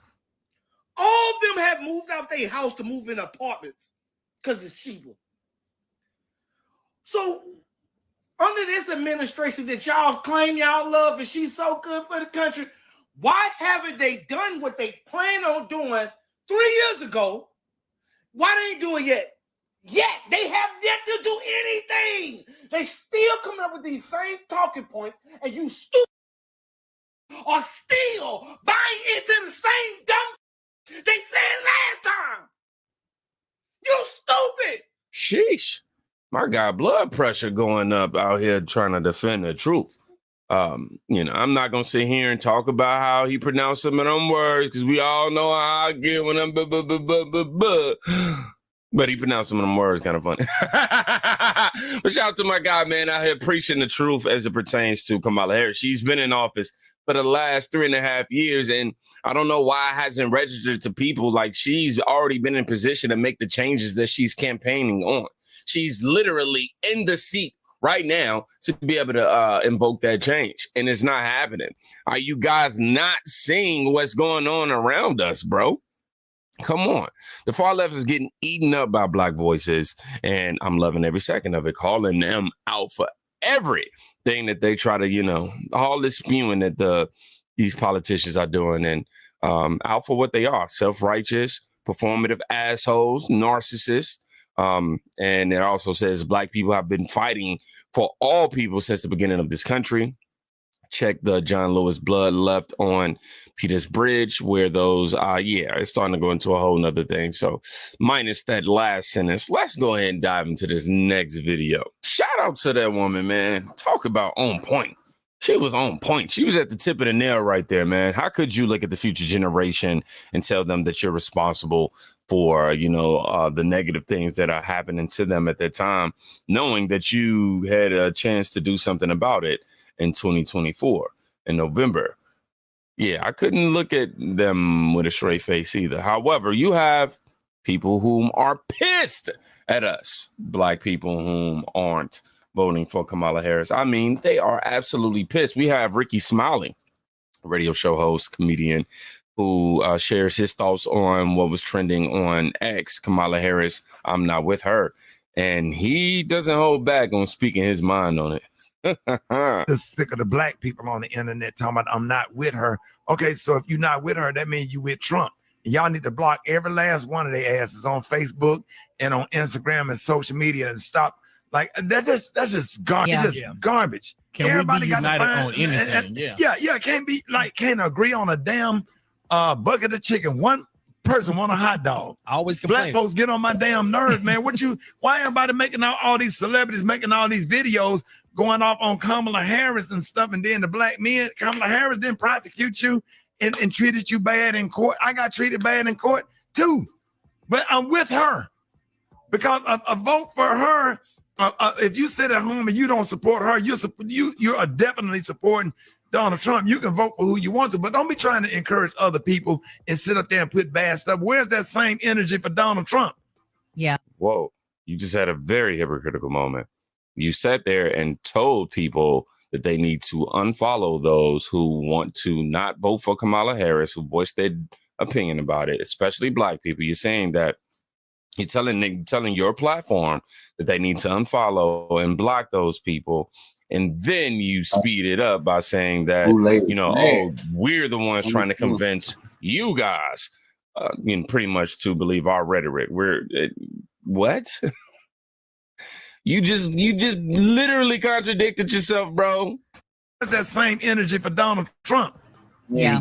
Well, I'm just like, don't vote for him. It is what it is. Y'all not even out here doing real research. And look at her record. If you do the research or whatever, stop believing everything you read and do real research, you can see what a record is. You can see. It's kind of hard to do real research at this time. And I'm not even saying that to be funny. You can definitely, if you dive deep enough, you can find what you're looking for. But they are literally rewriting history with Google. Big tech right now is colluding with the election, in my opinion, in regards to that. What a record is. You can see what she have done. I think you can Google what have Kamala Harris done for the Black community, or things that black people benefit from a lot. We need to stand with her. We need to stand with her. She's great. She will make a great president. So last time I'm gonna pause for a while, but notice he didn't give you any examples. He just said she did a lot, and that's supposed to be his research. That's his. Okay. And what a blessing to be living in the time where a Black woman can become president of the United States of America. In our time, we get a Black man and a Black woman become president. That's unheard of. Come on, man. Stop it. Messy. Be on the right side of history. Be on the right side of history. That's so, it's just the Amber Rose and everybody got all these videos and stuff and talking about Kamala Harris talking out of both sides of her. How would you say something so disrespectful? Even if you felt that way, I wouldn't dare make a video or say nothing like that to the vice president of the United States of America that's trying to stand up and that's going to possibly pick 2 United States Supreme Court justices or whatever to try to keep the laws in place that Thurgood Marshall and all of the people that have paved the way and try to redo and get back into some of this settled law, women's rights to choose, your voting rights, and Brown versus the Board of Education. Do your homework, Black people. Hold up. Let me just tell you something right here that could be very historic. And Kay pointed this out to me. If Kamala Harris is elected, she would be sworn in. She could be sworn on in MLK Day by the first Black Supreme and Court, possibly by Ketanji Brown Jackson. Yeah. Does that not give you chills? Does that not send Maria? Just make your whole body vibrate. Maria, oh my I can go deep in the net. You got so. We totally basing our support on identity politics. We're basing our support on, oh, this can be the first black person to do. I'm so tired of this shit. I'm so tired of it. We fought for desegregation, but we're advocating for segregation. It doesn't make sense. I can be proud to be black and be proud of what my black people are achieving, right? Without having to DEI my black people's achievements. I actually want my black people to get their achievements off merit. Not just because you're black, not just because you're a black woman. None of that has anything to do with being on the right side of history. What's being on the right side of history is going for policy, not person. So I would encourage all of my listeners who may not like Trump, who may be on the fence about Kamala Harris. I'm not going to tell you who to support. I'm going to tell you the same advice that he gave you. Try to do your best to do some research and draw your own conclusion. Because these people are trying to tell you how to think for yourself. Literally. Whole body vibrate. Maria, Oh my I can go gosh. deep in the net. You got a member of Delta Sigma Theta Sorority Incorporated. Identity. A member of Alpha Kappa Alpha Sorority Incorporated into the damn White House. What's wrong with y'all? Come on, man. MLK holiday. But y'all mad because she ain't talking about reparations. Who was a member of Alpha Phi Alpha Fraternity Incorporated? Come on now. Yeah, Oh my God, game that just changer. gave me chills. That gave me Rock team. chills. Game changer, dog. Game. Man, Talk. No offense. No offense. Respect to those identities. I don't know what it took for y'all to be able to, I know y'all got to go through what is the hazing process and I'm sure it's some literature and history that I'm not made aware of, but none of that shit matter. That don't matter. I don't care if you AKA, ABC, CDA, got a CDL, AKA, I don't care. Y'all better come get me off this radio today. Hey, you keep going. You want to keep going, dog? You want to keep going? Oh, they ain't gonna be mad at you today, Rick. Hey, I don't care. Well, stop me. Go, dog. Go. I don't care about who get mad. I know I'm right. Exactly. I know I'm right. Y'all need to stop. Do y'all realize Medgar Evers died for voting rights? All these people that have risked their life from slavery up until the civil rights movement, just where we can have an opportunity to do what we do. How does that slavery, civil rights movement, that don't work no more. They don't give a damn about none of them people that died. They don't give a shit about our ancestors. Like, how does not wanting to vote for Kamala somehow means that somebody fought for us to be able to vote? Right? You see the fear mongering. Oh, I don't want to vote for this person. I want to vote for this person. Oh, well, people fought for you to vote. And if you voting for that person, you're voting on the wrong side of history. But they fought for me to be able to vote freely for whom I feel is the contradiction. What we can do. We ain't seen nothing like this since Barack Obama was running for president in 2008. That's a lot. Oh, he's we black. need to stop. The great John Lewis. Right. John Lewis and Ralph Abernathy. All of these people that have paved the way for us. We are the new civil rights leaders. We got to get behind people like Ben Crump and Kamala Harris and all these people out here that's doing, like Roland Martin and all of these people that's out here, and Joy Reid. If you want to be educated, if you really want to know the truth, all you got to do is turn to MSNBC and watch Joy Reid, and she gonna give you a whole history lesson every night on MSNBC, and then after that, Rachel Maddow. All you gotta do is just watch. And it's not opinion, it's fact. Don't do this right here. Yeah, and don't be on the internet doing Kamala Harris like that. Yeah, I don't care what issue you got with black women. Your mama's a black woman. We really How about that? Let's start there. I don't care what and I'm talking to the men right here. Your mother is a black woman. Let me stop this. I don't give a no Indian if woman. you black or white. I'm protecting you if you're a woman. Not just, you don't get any special privileges with me just because you have black skin. I'm sorry. All of my men out here, stop all this crap about, oh, black women this, black women that, black women this. How about all women? How about women with heartbeats? Okay, wait, how about protect people? Shut up. Okay, how about that? Why do we gotta protect a specific group? Why are we slave minded? I had to cut it off after he said Joy Reid, bro. That was blasphemous. The fact that he would encourage you to go listen to Joy Reid? Joy Reid, MSNBS? I'm going straight to the comments. We do not care, somebody said. Somebody else said it's called freedom of choice. No one should tell anyone who they are voting for. It's my vote. It's my decision. I don't need anyone to make the decision for me. So why don't everyone just stop it? Black people will vote for the KKK if it's a Democrat, somebody said. And I think that to be true, because quite literally, that was true at one point. Oh, man, nigga sat there and wearing all them dresses. He got the nerve to talk to us. Nigga, please, you the nigga Cat Williams. We forgot what Cat Williams said about you. Ricky better stay in his place. Ricky better stay in his place. All them dresses he wore, nigga crazy. Man, we boy. All right. We ain't tripping. They got to keep that energy. We're going to be out there. We're going to be outside this election season. We're going to let people like Ricky Smiley yell on the radio, then come to Whataburger and Walmart. He ain't going to no Walmart. But I said, boy, you better order everything from the house, Uber Eats from now on. Everybody talking like that, they better Uber Eats forever. Kamala Harris's AIPAC handler husband has spent his time conflating anti-Zionism with anti-Semitism and advocating for censorship of Americans. Doug Emhoff. This the key. This the key. I told y'all on one of these lives that this dude is her handler, bro. This is her handler. Her husband, the small hat, Hoff, Doug, whatever his name is, Doug Emhoff. That's her handler. And they've been dragging her all the way up the ladder since they got her file, her San Francisco file. You see? And they knew she had what it took. She didn't give a damn about us. And she willing to step on us, lock us up, continue their legacy of treating us horribly. You know, putting on blackface when it's time, but being Israel first.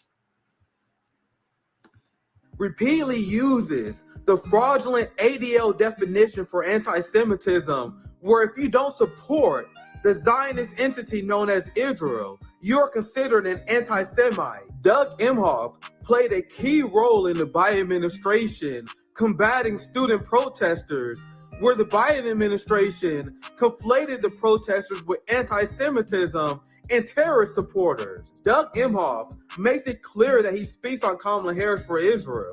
Here he is on CNN explaining how Kamala Harris, just like genocide Joe Biden, will be a diehard supporter of Israel. Let me just make this clear.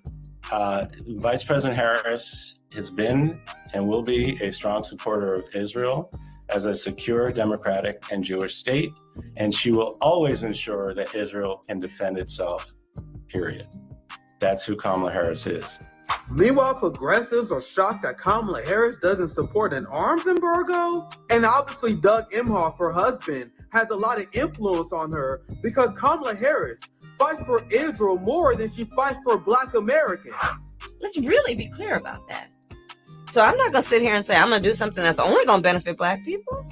No. Which is why I support the United States commitment to provide Israel with $38 billion in military assistance over the next decade. This is why the discussion on whether she's Black or Indian is mostly useless. Kamala Harris, at the end of the day, is Israel first.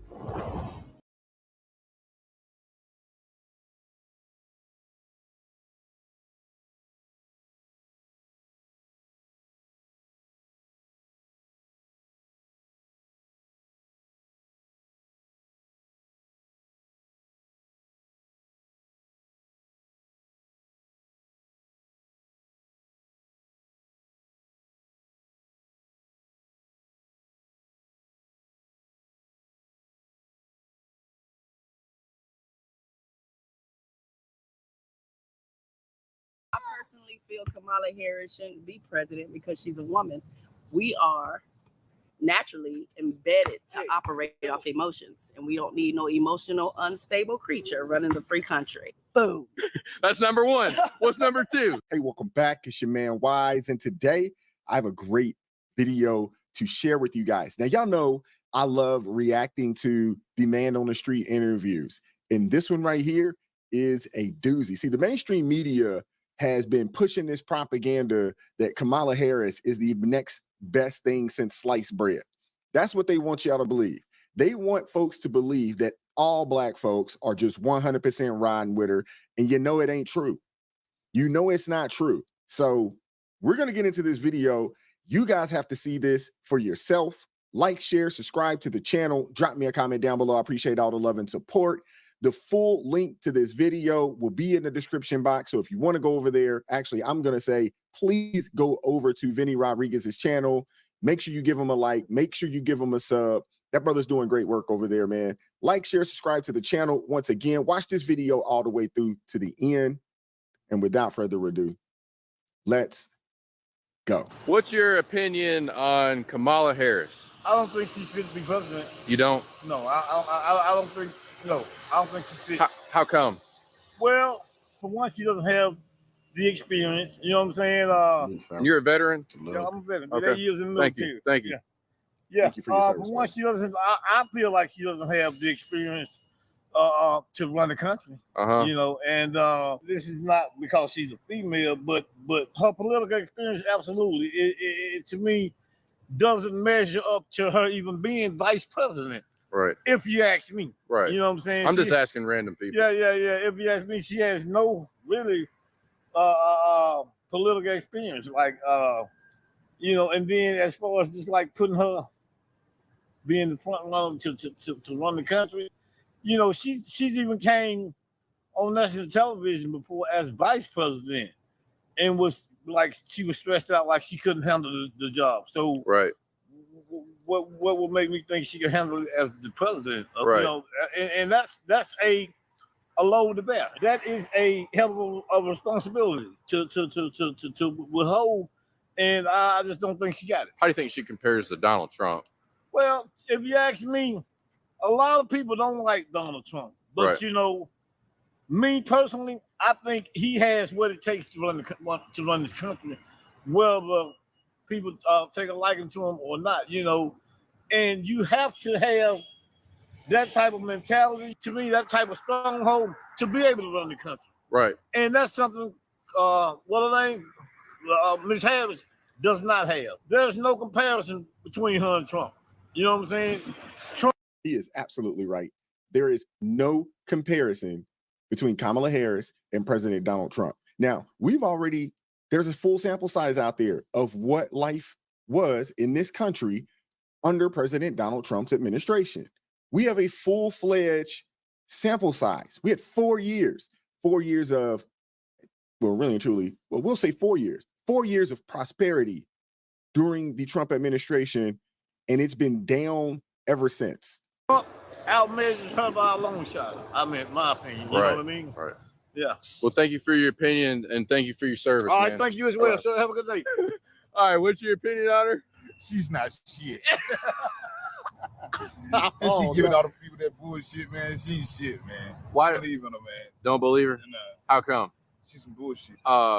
What makes you say that though? Is there something about her that you really don't like? I mean, you know, after I read her history and her past, man, and knowing that she fucked with Montel Williams and all the things like that, man, I just got a lot of negative information about her to make me change my mind. Who are you voting for Trump? You don't have to say yes or no, but I mean, I don't care. I love Trump. Do you really? I do. Trump is the motherfucker, man. Okay, what do you think they're trying to do right now by rolling her out there? A publicity stunt. And I'm telling West, they back in, they playing, you know? Mm-hmm. But what do you think the worst thing about her is? She's counterfeit. You know, things that she say. Hey, I know people have said chameleon. You know, people have said she fake, but this brother says that she is counterfeit. Somebody put that on a t-shirt. Somebody put that on a t-shirt, put Kamala's face on it and say put counterfeit on it in some shape, way, form, or fashion. Somebody get that going, Brandon Tatum on that, man. You know, that dude always puts out the fire t-shirts. Counterfeit. And he is absolutely right. There is nothing real about that lady. You know, I want to. You know about her putting all those people in jail for weed? Yeah, man, and the time they gave her, the time that she was giving the people, man, it's a little harsh, man. You know, she don't have no type of understanding and love and caring. Nope. For a person in the position that she should have. You know, I know they can find some. She lacked compassion, man. That's the word that he was looking for. She lacks compassion, and she'll do whatever it takes to further her career, even if that means she's got to step on your back, even if that means she's got to sentence innocent black men to 50 years in prison. She'll do whatever it takes to further and advance her career. There's a lot of good people in this world, man. She don't need to be where she's at. Think she's gonna abuse her power if she gets in? Oh, most definitely. She got a control issue, man. You think she's a man hater? Really? You hit it dead on the head. She's a man hater. She gotta be, man. You know what I'm saying? I don't know. And then the things that she did in the past, what made her be like that? You know? Who is she? Who? So it's about Kamala Harris. What's your opinion on her? I don't know. I can't give one because I don't know. You don't know who it is? Nope. No, I don't. I don't know. Okay. All right. No. Sorry about it, man. Hey, thank you for your time. You know who Donald Trump is, though, right? Yeah, I know Donald Trump. Jay, just give me your opinion on Kamala Harris. Just whatever you want to say. As far as experience goes, most experience she has is vice presidency. You know, I believe she was Senate. Okay, Senate seat, but other than that, I don't see much experience involved to be a president leading the country. Trump is more experienced. He's more wiser, and he's not just talk, is what I've always said. After the assassination attempt, which definitely showed the fact that he's trying, because he hasn't even became president. He's almost attempted to be assassinated. So that's a lot to be thought of. And as far as I know, Trump should be our president. Do you think they're just rolling her out there to kind of appeal to a new demographic, or Definitely. you think they saw the fact that Barack had won the whole demographic field with his skin color, skin tone, but it was more his knowledge, in my opinion. Do you think it's wrong to roll people out based on their skin color? Definitely. Yeah. Definitely. Because Trump is white. I'm black. Right. And I still rather have Trump as our president. Okay. Hey, man. Yeah. You have a blessing, brother. Hey, thank you for. That is becoming a running theme. You're starting to see it more and more and more. And I'm talking to people, out here, and I've had conversations with people, and I'm hearing the same exact things.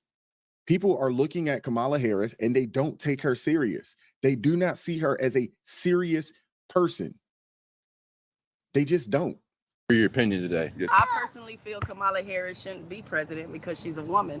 We are naturally embedded to operate off emotions, and we don't need no emotional, unstable creature running a free country. Boom. That's number one. What's number two? This is direct. Hey, well, how do you feel about her putting all those people away for marijuana? My point exactly. People, we need the marijuana.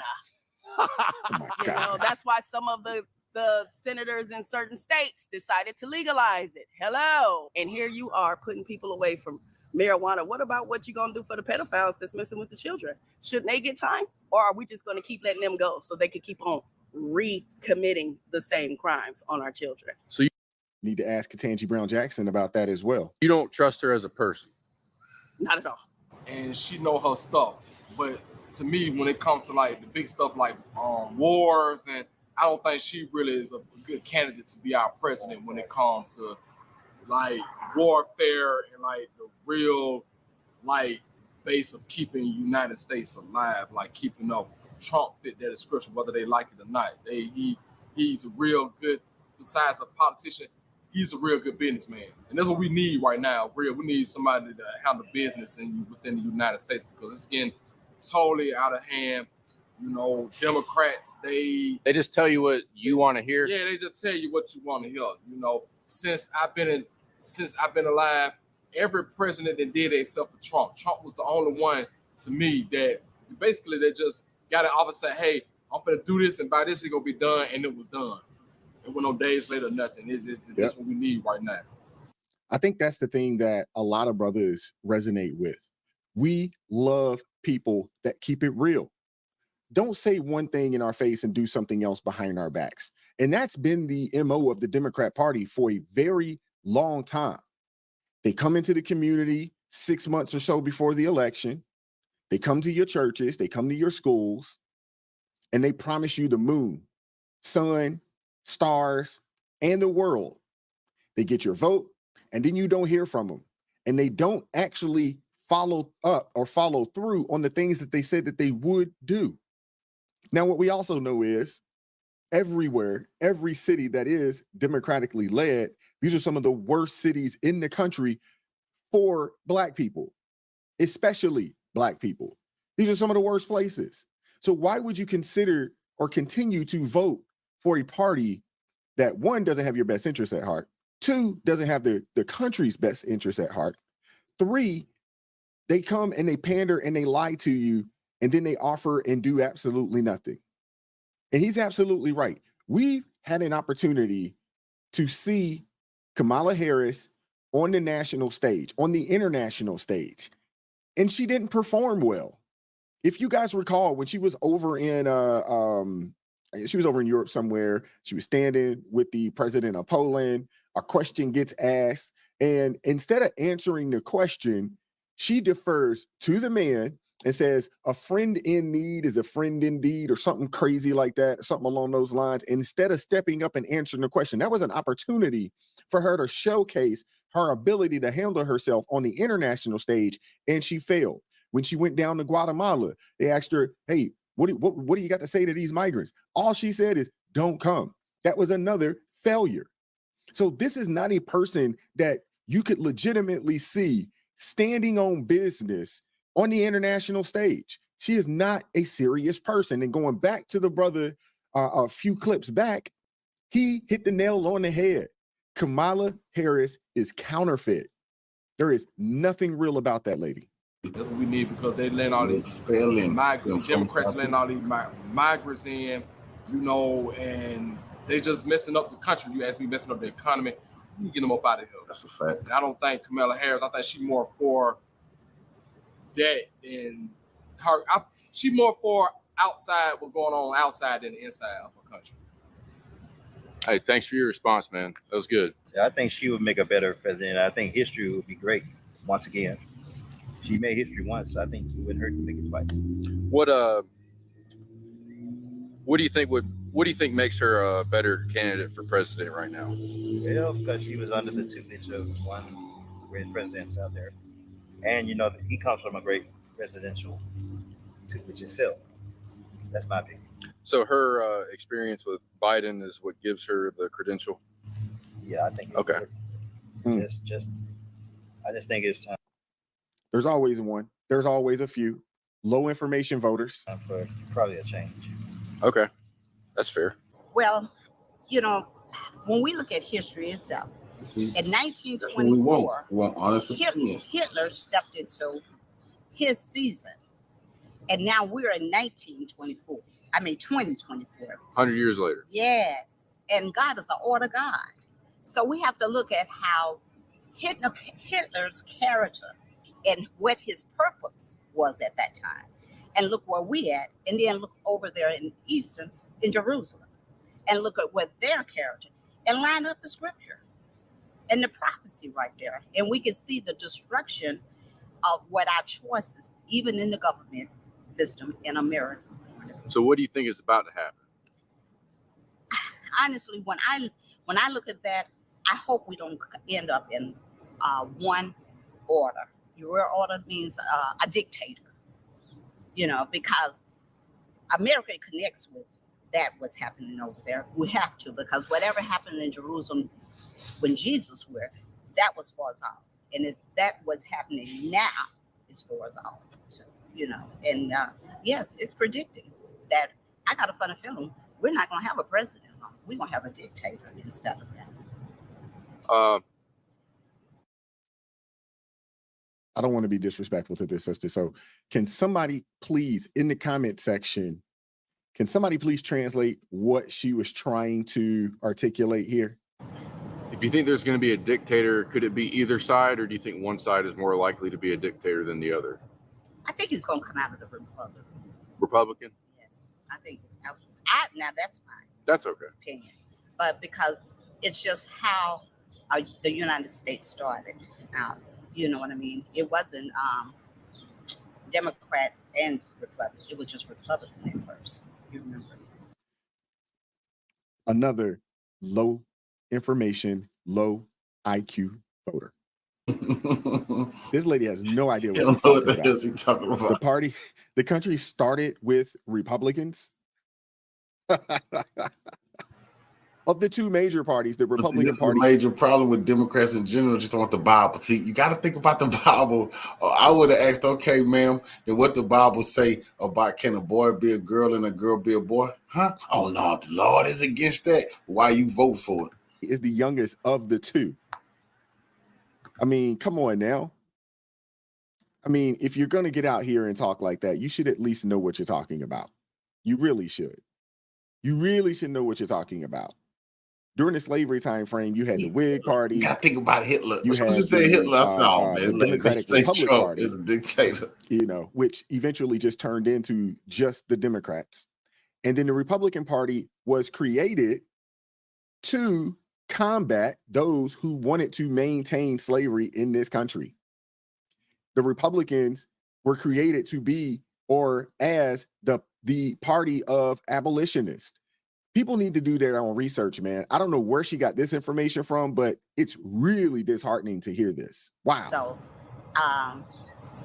even though, you know, God says the first will be last and the last will be first, he can shift it. What I can see God said, man, I keep telling y'all, do not let none of these Democrats bring up God. So they do, you ask them, what did he say? Can a boy be a girl and a girl be a boy? Is it a difference? Because the Democrats say there's no difference. It's no difference at all. That's the Democrats are saying. What does God say, Democratic voter? Don't talk to me about your book, which you don't give a damn about when it's time to vote. That's where it's going to come up because it's just their authority that they said. So what is your opinion on Kamala Harris? You know, I'm going to take you to the God's word in Daniel chapter 2, verse 44. It says, in the midst of these kings of the God of heaven, set up a kingdom that should never be destroyed. The kingdom, in the midst of these kings, he was talking about the European nations. If you look into history, you'll find out that that's true. In the midst of these kings of the God of heaven, set up a kingdom that should never be destroyed. And when Jesus was here, and you find in Matthew chapters 19 and 20, he says, many that be last shall be first, and the first shall be last. I believe that the European nations, the Caucasians, have been the leaders of this world for a long time. God's word, the words that Jesus said, will come to pass. And I believe that with Kamala Harris and with what's transpiring now, we're going to see the fulfillment of his word. When you see, these people are delusional. Another brother, see, they're not going to be using that good book, never around me, because why are you using all that book? I want to know, can a boy be a girl and a girl be a boy? What did the Lord say about that? Because you voting for it. What did the Lord say about all them abortions that you voting for? Good brother. Yo, you a deacon somewhere. But see, that's a hustle. That's a scam. And that is to influence black people. And that's all a lot of black people got to fall back on. And these Democrats is out of their mind. They're out of their mind. They voting for the LGBTQ. What are they talking about? Every black person who went to church know about the story of Sodom and Gomorrah. You talk to these people about that. We could keep religion out of it, but that's what they falling back on. Religion. So I'm looking at like, what the hell are you talking about? You the party of hanky panky. Anything go. You don't got no morals. What the hell are you talking about? Transgender school reading time to kids. Tampons in the boys' bathroom. That's your vice president pick. I want to ask him about that. What does the good book say about tampons in a boys' bathroom? I will not let black people get away with playing with us. I grew up in church. I know absolutely you're not going to do that to me. See, a lot of people, black people, I guess, that went to church so they can hustle you and pretend because you don't know what's in there. That book, I do. You never run that scam on me. He said, many that be last shall be first, and the first shall be last. The fact that these people do consider themselves Christians, and I'm just going to call them Chinos, Christians in name only, because there is no way that you can call yourself someone, a follower of Jesus Christ, a follower of the Word of God, someone who believes that the Bible is the Word of God, and see what the Democrats want to implement and say that those two things align with each other. Those two ideologies align with each other. I don't know how they came up with this correlation. Destroyed the black family, destroyed the masculinity. They anti-masculinity. You can't have no black family if a black man can't be masculine. A black man being masculine, that is a sin. Like whoa, they don't want that. That's like frowned upon in the Democratic Party. You gotta cry like Van Jones and be feminine like D.L. Hughley. I'm not saying that YouTube. Don't strike me. I'm saying I'm not disrespecting D.L. I'm not bullying him. They told me don't bully D.L. and Dr. Umar. So we're not doing that here. But masculinity is a bad thing unless you're a female who want to be masculine. You see, these people think they're going to get away with this BS they pull. You got to be out of your goddamn mind. Don't bring the Most High into this and you sinning? It's disgusting. Only way they can get away with this if they say they don't believe in any spirituality. Then they can run that cross-gender transitioning kids. Because they don't have, okay, you don't have no more. You don't have nothing to fall back on spiritually. So that's why you're doing that. But for these people to keep talking about, well, in the good book, you go to Matthew, Mark, Luke, and John, Acts, the letter to the Romans. Get the hell out of here. In my opinion, it sounds a whole lot like what Apostle Arnell Williams was talking about when you have people that are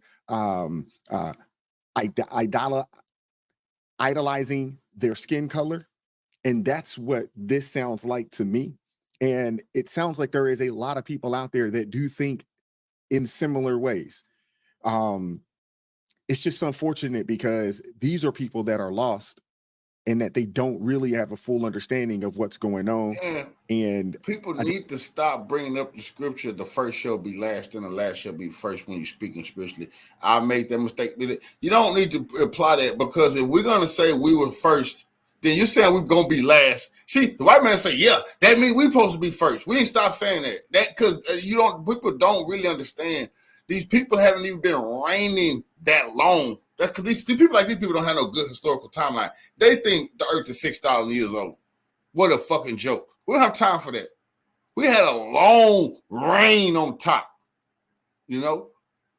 So we gotta put a lot of stuff in the context, and that's what they don't want us to have, no context. They want us to think we've been ruled over forever. No, small period of time. People are like, man, we're 400 years, man. We had a 500,000 year run. You don't even know, y'all mere mortals. I just don't understand that how they think that being a believer in the Word of God and also supporting the liberal, democratic, evil institution can be done, and those two ideologies go hand in hand. It just doesn't make sense.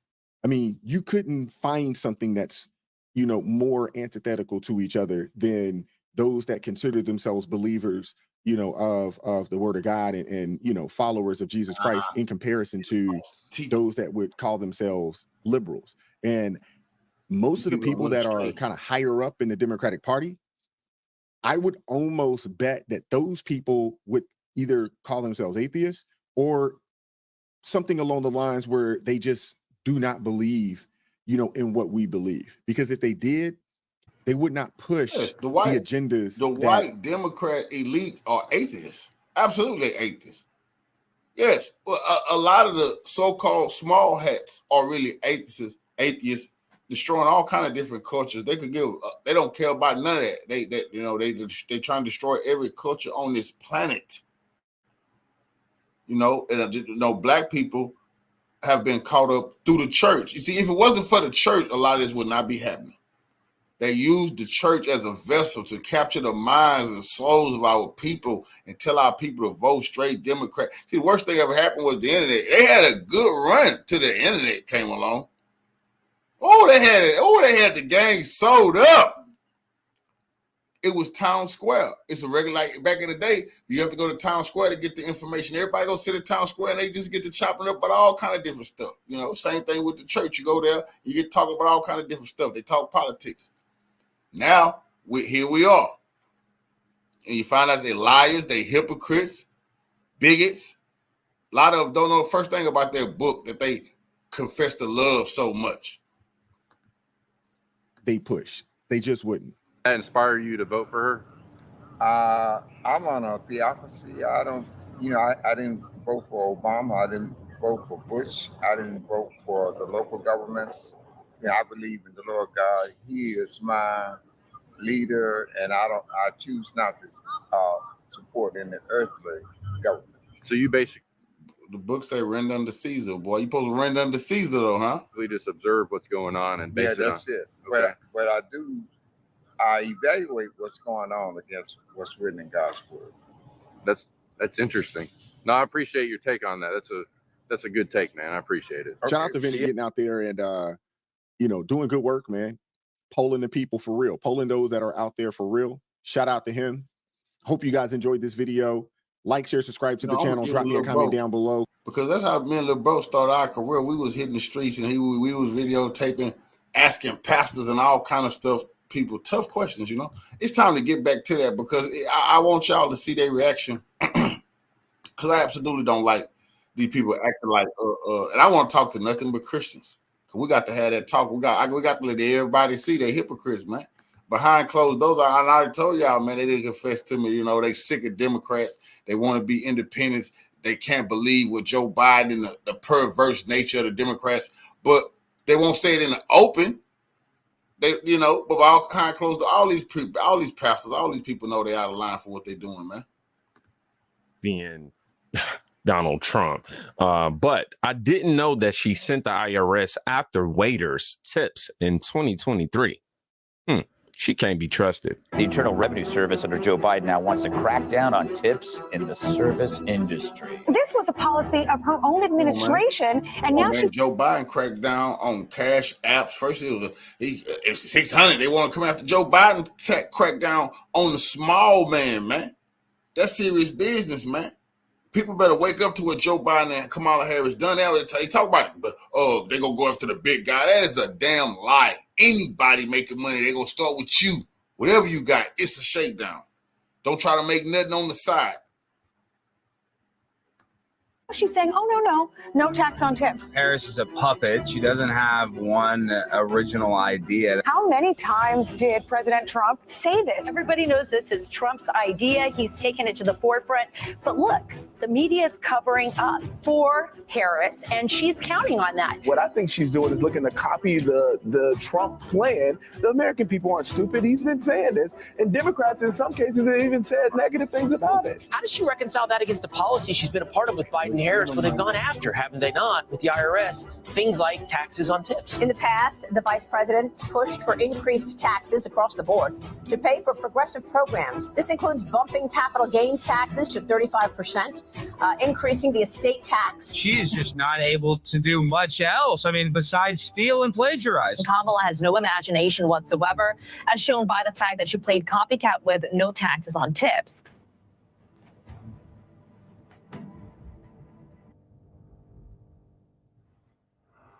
The only thing original about Kamala Harris is she's taking an original page out of the Democrat playbook. That's the only thing original about her. Because, what has she offered that was of her own? Nothing. And then on top of that, I think a lot of people fail to recognize that she's actually the sitting vice president right now. Like, she's the VP. And a lot of the things that she's campaigning on are things that she likely has some sort of control or influence, rather, to invoke these type of policies that she's saying she's running after. And if I'm being honest, right now would probably be the perfect time for her to start implementing these, or getting Biden together to try to implement these tactics that she's trying to use. Well, obviously plagiarism, but that would definitely go well over with the American people. That's more believable than you actually doing this. Somebody posted this too. Taxes are nothing more than theft. If you spend it, they tax it. If you save it, they tax it. If you invest it, they tax it. If you build it, they tax it. If you sell it, they tax it. If you live in it, they tax it. If you drive in it, they tax it. If you eat in it, they tax it. If you give it away, they tax it. When you unalive, they tax it. Then they waste it. And that's exactly what we see going on with Kamala. I think if you translate Kamala in any other language, it'll probably just translate to horrible. Anyhow, Gen Z voters detail. This Gen Z voter details her struggle in the Harris economy. Quote, why is a one-bedroom apartment $1,600?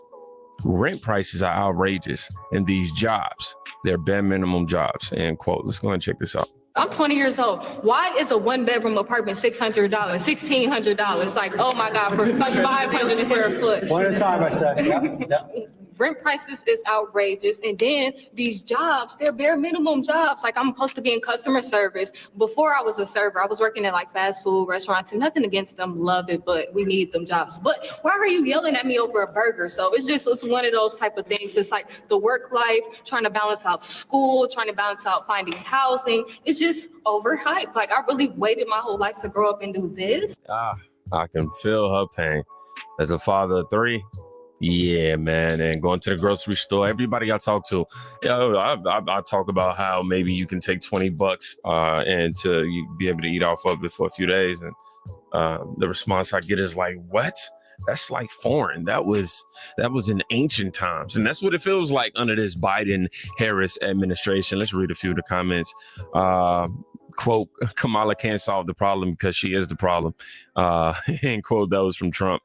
It's not complicated. Somebody said it's hard to afford anything today with Kamala Harris policies. People are waking up, definitely. I would love to tell her how much the rent was on that same one-bedroom apartment back in 2021.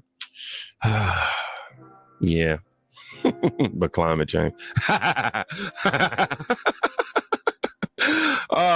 It says, well, she'll still vote Democrat because that's how she was told how to vote. And I think this year is definitely the narrative is shifting around that. I think people are encouraged and actually they have incentive to now make sure that they go to the polls in November for sure. They said, here's a dirty little secret. Democrat leaders hate poor people. Ouch. The rent is too damn high. Gen Z hates Kamala Harris and Joe Biden. They have ruined their future. Yeah, because this demographic right here is the demographic that they're supposed to be shining in. We always say all the time, when you're younger, you're perceived, and it's okay to be a liberal Democrat, socialism sort of mindset, because you want what's best for everybody. And then you grow older and you realize, like, I do want what's best for everybody, but I think this thing need to go to where it need to go. Now, one of the biggest issues with Kamala Harris is obviously the border, obviously her history that they're trying to erase and things of that nature. But I want you guys to listen to this. It says an American business owner is selling her food truck because a legal immigrant shows up with paperwork that he is getting funding to purchase her truck with no money in the bank and no credit. Wow. She speaks with the bank and is told that this is common. Illegal immigrants are being given funding to purchase things like this. That's insane. Let's hear a story. I need this message to go out to our vice president. That's disgusting. Who's running for president. I have heard all over social media about, excuse me if I say anything wrong, immigrants getting loans, money. It was hard for me to believe. It was just extremely hard for me to believe. I've been in business such a long time. Back in 2019, I purchased my first food truck. It cost me over $25,000. I paid it cash money. I worked hard to pay for this truck. I'm now selling it because I'm doing other things, but I'm selling it. I had a guy come to look at purchasing my vehicle or my food truck. And he explained to me he's an illegal immigrant. He has no credit. He has no money in the bank. But he showed me his paperwork. It's disgusting. That he will receive funds to purchase my food truck. I'm thankful that he's buying it, but I'm hurt that I work so hard to pay cash for my food truck. I have good credit. Just giving Can't even get a business loan. Putting him on his feet. Because of the color of my skin. I have veterans in my family. I'm a veteran. I've been self-employed for so long. But somebody, please tell me. I feel her pain. How do I work so hard to have somebody who comes to this country, not long, no credit, and he shows me paperwork where they'll be funding him money to buy my food truck. And when I talked to the bank, they told me usually they have to go straight to a dealership because I'm a private sale.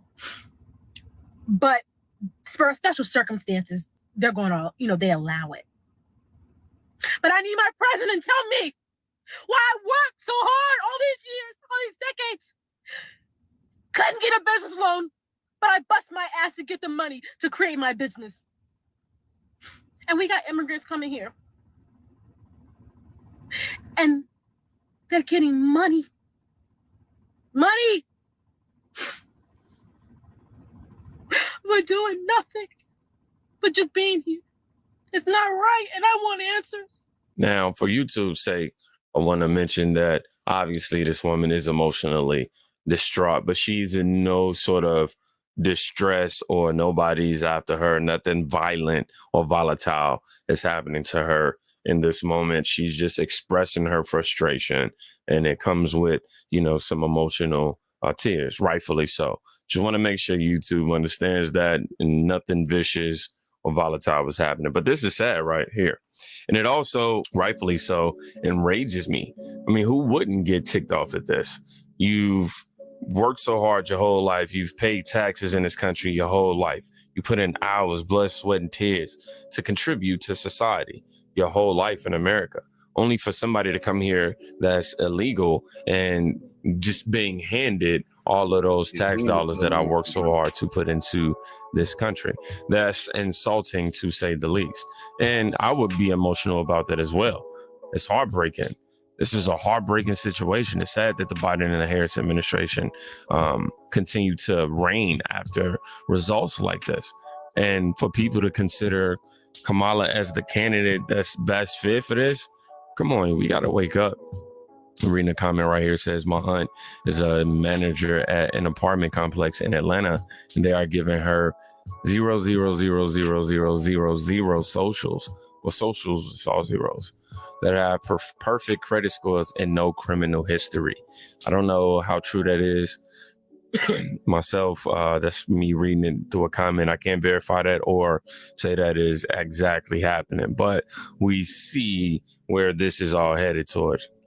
Americans are being replaced.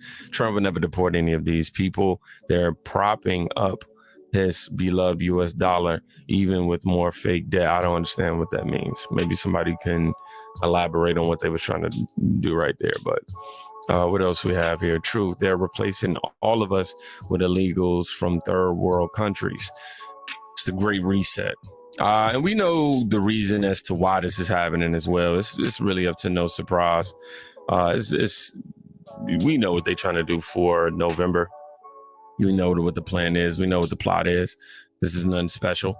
Right here, as I'm literally getting ready to close out the video, it says from I Am Meme, watch as the NYP removes illegal aliens in compartment and unlicensed food stands near the taxpayer-funded Randall's Island migrant shelter. Officers also confiscated stolen mopeds and unregistered vehicles. Sheesh. Yeah, some hardworking New Yorkers can't afford to buy the bare minimum. Let's check this out. An encampment on Randall's Island. Now, earlier today, they confiscated and removed several vehicles. This comes as Mayor Adams has promised to crack down on issues near a migrant shelter there. Eyewitness News reporter Anthony Carlo is on Randall's Island with what we are seeing there right now. Anthony? Well, let me tell you, just about a half hour ago, if you were here watching this whole thing, you would have had no idea this was going to happen. It was as if a storm rolled through. I want to just paint the picture here for you. This is the shelter itself here at Randall's Island. You can see some migrants now who are hanging out outside after both the NYPD and Parks Department police came through at about 3:45 and scattered everybody. And if we shift over here, you're looking at what really is an empty space, but this was full of people earlier, vendors, folks hanging out, folks living, and it was largely a non-contested removal and breaking down, really dismantling of all of it. The sun was barely up before the NYPD tow trucks were out. Wheels were strapped up, allowing only enough time to remove belongings. Police hauling the vehicles away as part of a raid near the Randall's Island migrant shelter. You'll see unregistered cars, mopeds, stolen mopeds. Chief of Patrol John Schell on Eyewitness News mornings at 10, saying the NYPD often makes these discoveries at Randall's Island, but asserting that his cops remain focused on enforcing the law, not singling anyone out. We don't care about your status. We're here to fight crime, whoever you may be, wherever you hang out, wherever you live. Right now, some migrants appear to be living right outside the shelter doors on Randall's Island. You'll find a makeshift barber shop, food stands, and police posted close to this big encampment. The Adams administration has said it will not tolerate encampments outside the shelter, just as it wouldn't on city streets. And we do want to show you some video now that actually gives you an idea of the dismantling of that large encampment we just showed you that happened at about 3:45. That encampment was here all throughout the day, and then the police department, the Parks Department, they rolled on through at about 3:45. They packaged some stuff up. They told people to scatter.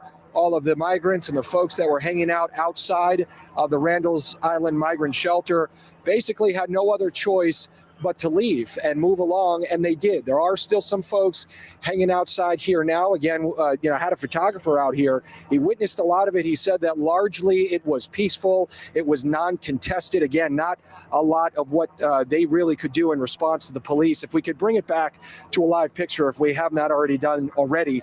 But again, you can see a much different scene now, a much different scene from that story we just showed you of what the encampment looked like throughout the day.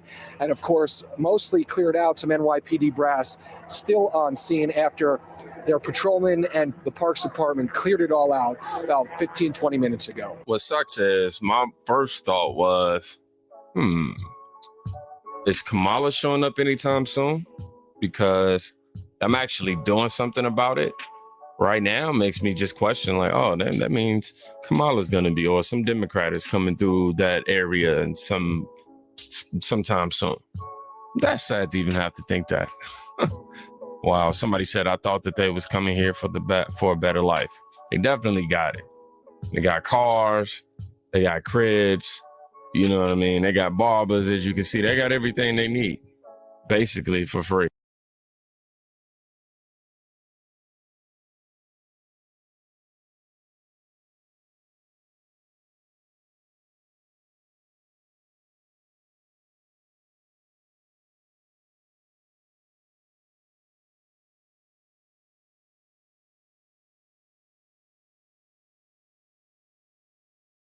Because when I get to office, we are going to not charge taxes on tips, people making tips. And eliminate taxes on tips for service and hospitality workers.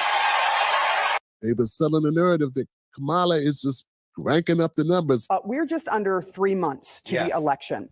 How much does enthusiasm predict what's going to happen at the polls? Yeah, right, exactly. I mean, the thing that we put out those poll numbers yesterday, New York Times, Siena College, we covered them.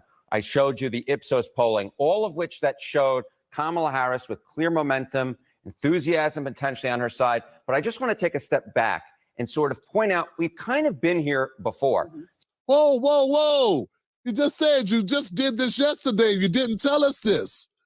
Just yesterday you had a show and you told everyone how momentum was just the momentum of the the Kamala Walls campaign is just off the hook and that they're just ripping it up and Trump's basically a shadow of his former self. And now you're telling us you got to go back? You want a do-over? Because people actually believe that broadcast a little bit too much? We got Democrats already buying land in D.C. or extending their rental leases on their nice cribs in DuPont Circle.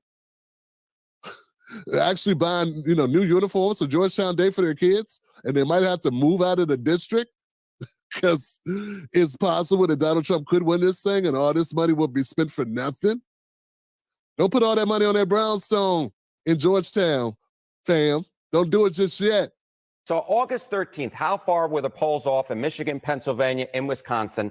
And this is in 2016 and 2020. Trump was estimated both times around and by significant margins. Take a look here. In 2016, the average poll in those states that I mentioned, those Great Lake battleground states, Trump was underestimated by 9 points on average at this point in 2016. How about 2020? It wasn't a one-off. Look at this. He was underestimated by 5 points on average. And of course, Kamala Harris's advantage in those New York Times Siena College polls were 4 points in each of these key battleground states, Michigan, Pennsylvania, Wisconsin. The bottom line is this.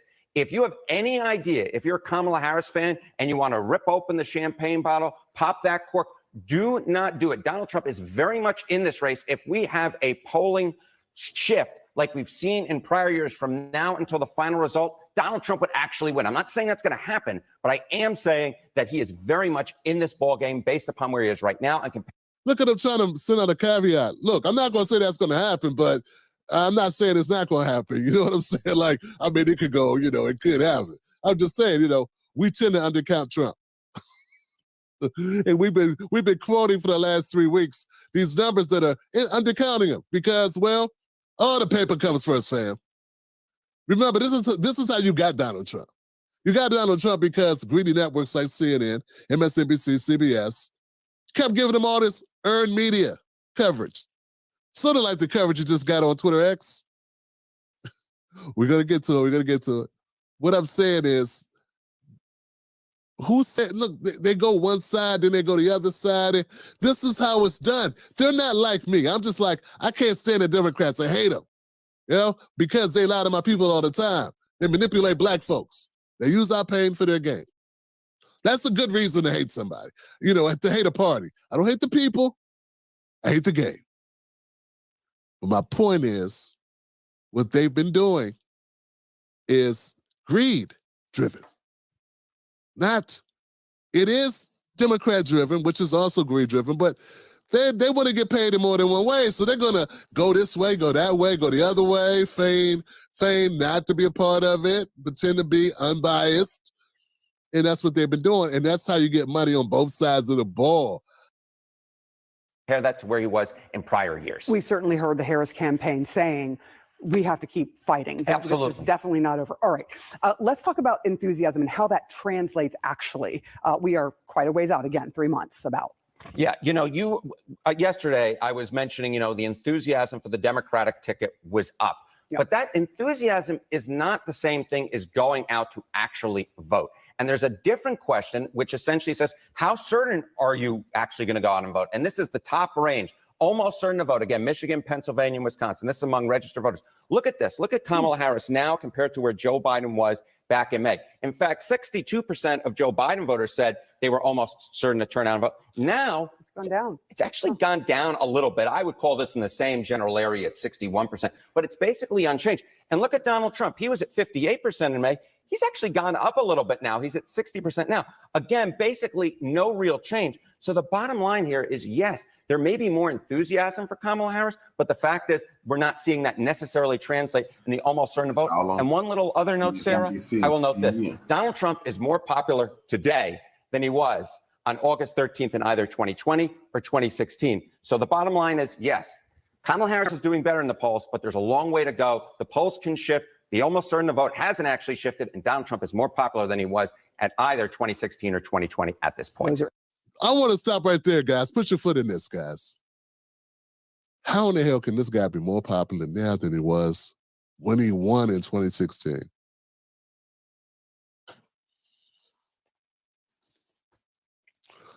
Because the Democrats have not gotten better. That's really what it is. They want to blame everything else except blame themselves. They want to blame Trump voters. They want to blame MAGA voters. They don't want to blame themselves. I mean, if Pepsi kept kicking Coke's ass, it's something Coke got to do something different, and vice versa. How is this guy getting more popular? They've been dogging Trump out since 2015. It's been nonstop beating up on Trump. And I believe, and the reason why I believe these polls are now we're starting to get the fuller picture, the more that they dump on Trump, like they did today, all day today, dumping on Trump about a conversation with Elon Musk, all they're doing is making him stronger. That's what all the trials did. They made him stronger. And they made themselves look horrible.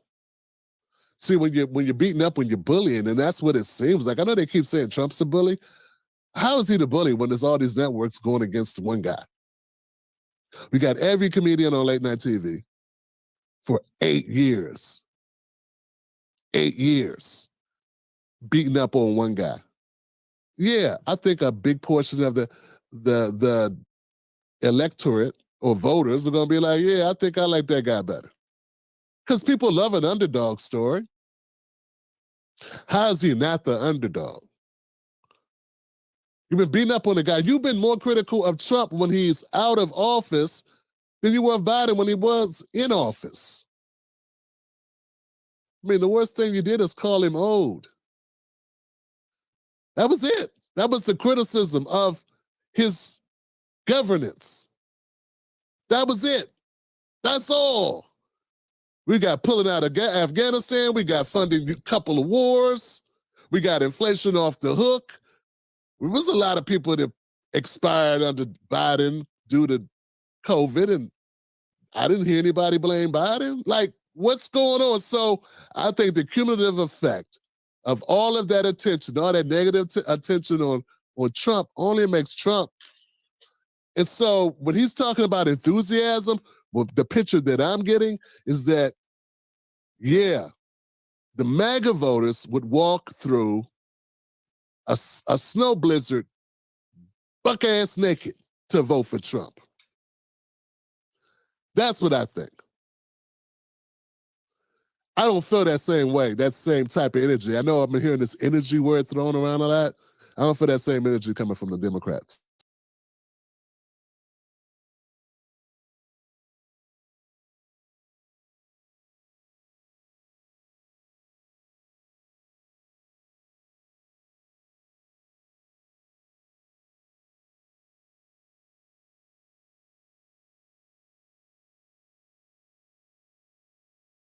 Hey, come see us on tour. We'll be in Chicago, Grand Rapids, Michigan, Duluth, Georgia, right outside of Atlanta, Jacksonville, Florida, Tempe, Arizona, and Burbank, California. Go to jimmydore.com for a link for those tickets. So guess what? This is inconceivable.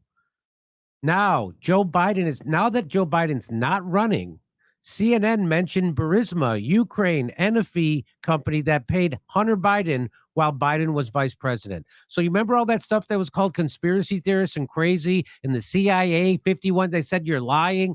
Well, it turns out it was all true. And now that Joe Biden's not running for president anymore, the New York Times, CNN, the mainstream news media gets to report on it. Isn't that a warning to Biden to shut his trap? After attacking and smearing Hunter Biden business partner Tony Bobulinski, the New York Times, now a story at the New York Post and Fox News reported in October 2020. So now the New York Times is doing a story after they smeared that guy that the New York Post and Fox News reported in 2020. And then Twitter and Facebook censored it. Wow. Here we go. Kate. And Caitlin, there's also this new reporting coming from the New York Times that Hunter Biden asked the State Department for help on behalf of Ukrainian gas company Burisma. Now, well, it's 2024. Now it's like, what? We've been reporting this shit for, it feels like 5 years. Yeah, it's weird, right? Isn't it weird? Now CNN is like, hey, did you hear that the New York Times is reporting there's some kind of money deal? I hadn't heard that. With the Bidens and Burisma, there's some kind of shady business going on. What? I had a friend ask me, Do you think that Hunter Biden laptop is even real? Not if you understand how far out you got to be on board with CNN world. Like, they didn't even think he had a laptop that was found. I mean, dude, this is not for you. This is for the idiots at home that are programmed to go with Kamala now for no apparent that's reason. right. That's right. Because Cenk Uygur and Kyle Klinsky and Crystal Ball say that it's school. She's going to be better than Biden because those people are all paid for liars. Okay, here we go. Is Orfala making a back and forth punching himself? Reporting coming from the New York Times that Hunter Biden asked the State Department for help on behalf of Ukrainian gas company Burisma, and this was at a time when his father, Joe Biden, was vice president. Oh my God. You mean that thing that Jimmy Dore on YouTube has been reporting for 5 straight fucking years? Oh my God, they finally caught on over at CNN. Okay. Yeah, we're learning all of this now that his father's no longer running for a second term in office. We're learning all of this now. No, wow. No, you're not. What they mean is they're not ignoring it anymore. Yeah, that's what they mean. The embargo has been lifted officially. Yeah, we're just learning this. I got 1,000 people at the newsroom over my shoulder, but we're just learning this now. Jimmy Dore in his garage figured this out 5 fucking years ago. Wow. Okay. State Department is releasing some information obtained by the New York Times that Hunter Biden, back in 2016, when he was a board member at this Ukrainian gas company, Burisma, he reached out to folks in the U.S. Embassy in Italy and wanted some help. He wanted some networking for Burisma, and they balked pretty quickly. Hey, first, what's the big deal about the time-tested tradition of inviting your own son into the family business of abject deceit and corruption? Do you not believe in America? Yeah, they all do. I'll quote somebody. They all do that. This is somebody who hates Trump. Yeah. And you bring this up. They all do that. They all do okay. Mm-hmm. Internal information that the Times was able to obtain through the. So that's CNN reporting. And here's the New York Times. Hunter Biden sought State Department help for Ukrainian company. After the President Biden dropped his re-election bid, his administration released records showing that while he was vice president, his son solicited U.S. government assistance. You didn't need him to release that info. We already knew this. Did they obtain the information from other better news sources from 5 years ago? Where they just recently obtained this? Wow. Now his protection is gone because his dad is a lame duck. So now his protection is gone. Better not drop his gun somewhere. So Fredo Biden is looking out at Lake Tahoe right now, if you know what I'm saying.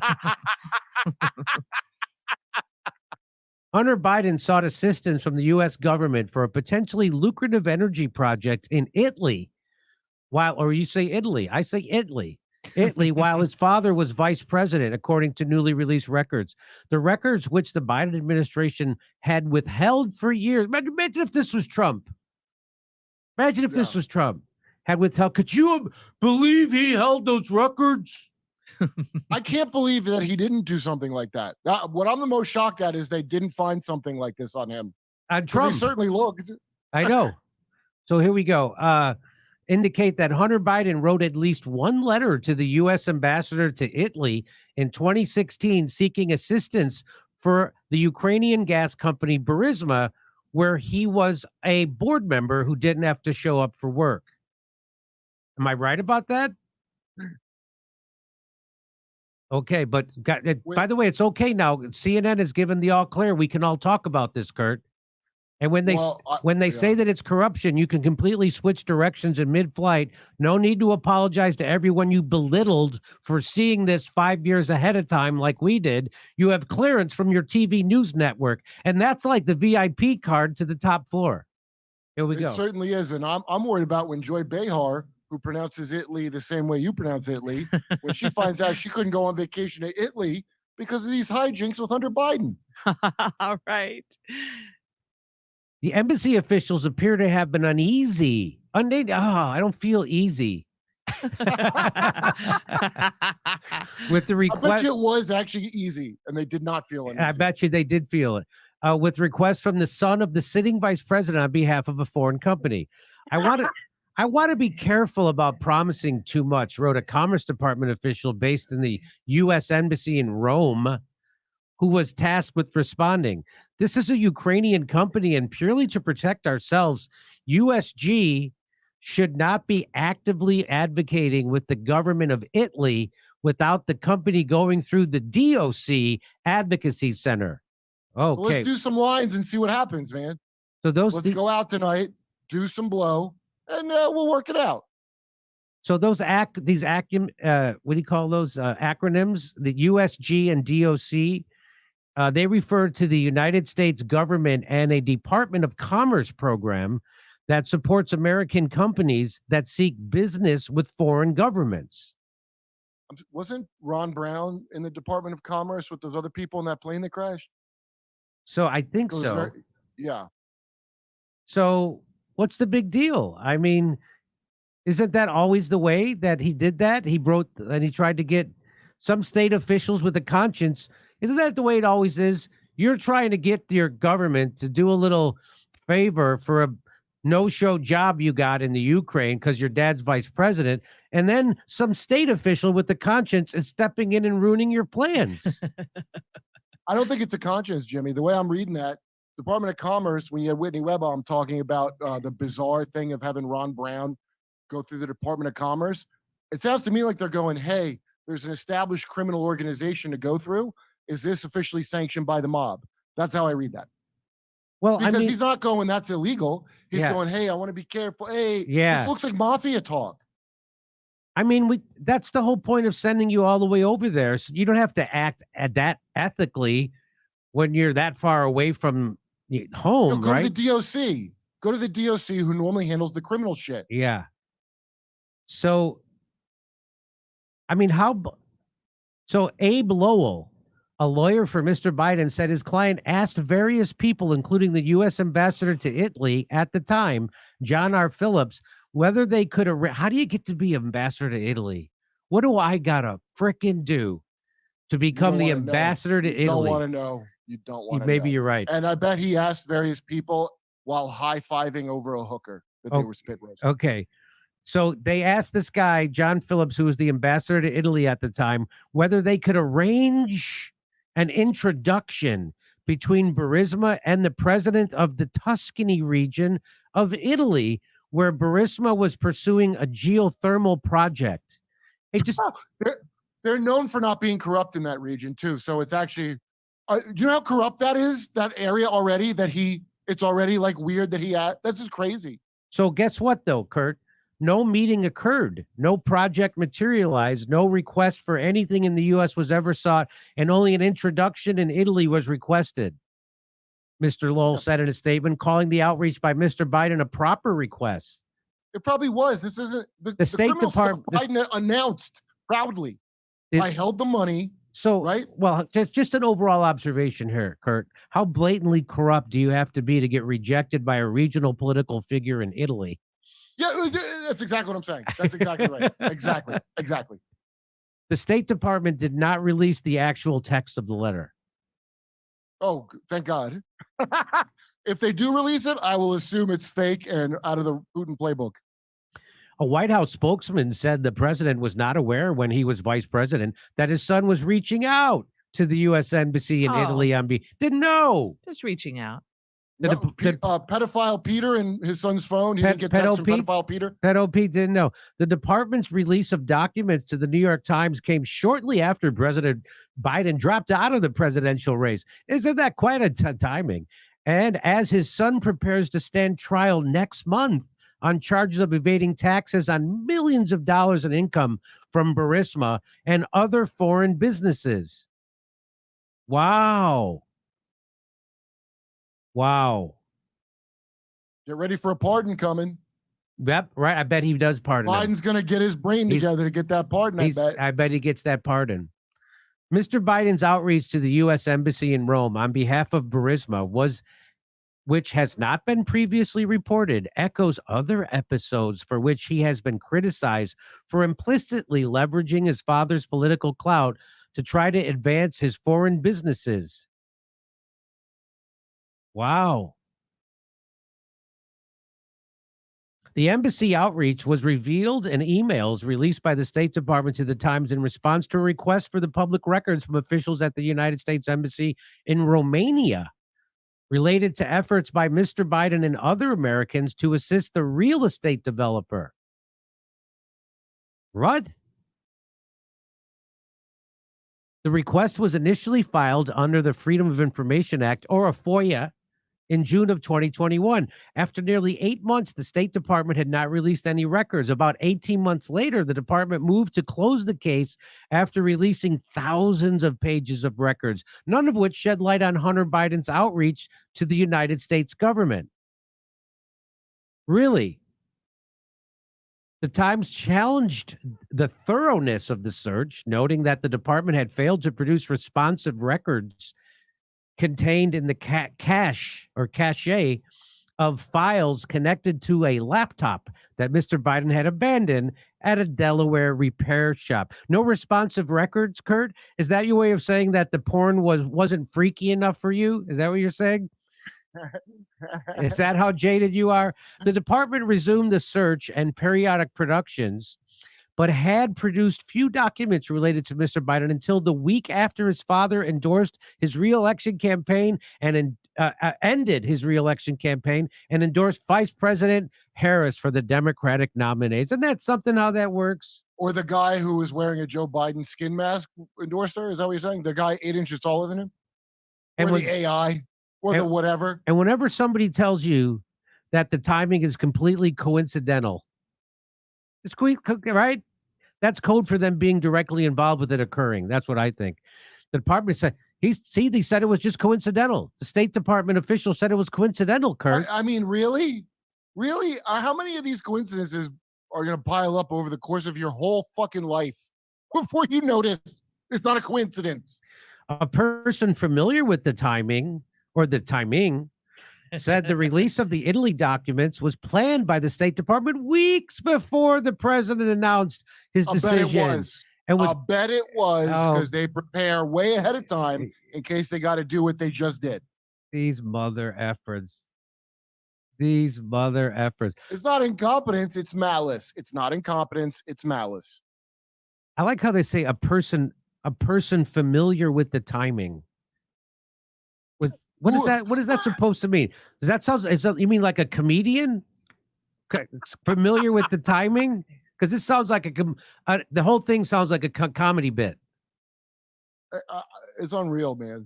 It So really is unreal. a person familiar with the time. The records are likely to fuel suspicion among Republicans or anybody kidding? who's got a thinking brain. Why would you write that? Why would you? Just First of all, now I know- Republicans. People are probably going to say this thing looks like a crime, and obviously because they're Republican. Do you understand how suspicious it is to write that sentence? Yes. Hey, your shit's missing. You're probably going to say I stole it just because I was in your house when you weren't here because you're Republican. That's unbelievable. Unbelievable. The records are, Kurt, get this. This is an amazing paragraph. The records are likely to fuel suspicion among Republicans. I'm not a Republican, and it's fueling my suspicion. I don't believe in America, and it fuels my suspicion. Republicans who had spent years spotlighting the younger Mr. Biden's foreign business as a blotch on his father's career. They're just validated so they did know every single thing, and they're validating it by saying that. That's what that means. What does it take to put a blotch on a politician's career? How about advocating for genocide, funding a genocide, advocating for every war in my lifetime and being wrong about it? How about making it illegal for to get rid of your student debt in a bankruptcy? How about crushing railroad strikes? What? How about plagiarizing other politicians' speeches so you could run for president? What does it cost? What does it take to get a fucking blotch? Telling the truth one time when you've been a liar and they liked you, like when you're Trump and you Yeah. did whatever you're supposed to, and then you told the truth like a couple of times at most. How about bringing That's your blotch. How about bringing our economy into being a third world status? How about starting more wars than the nation could ever possibly support? How about funding genocides across the globe? Is that not enough?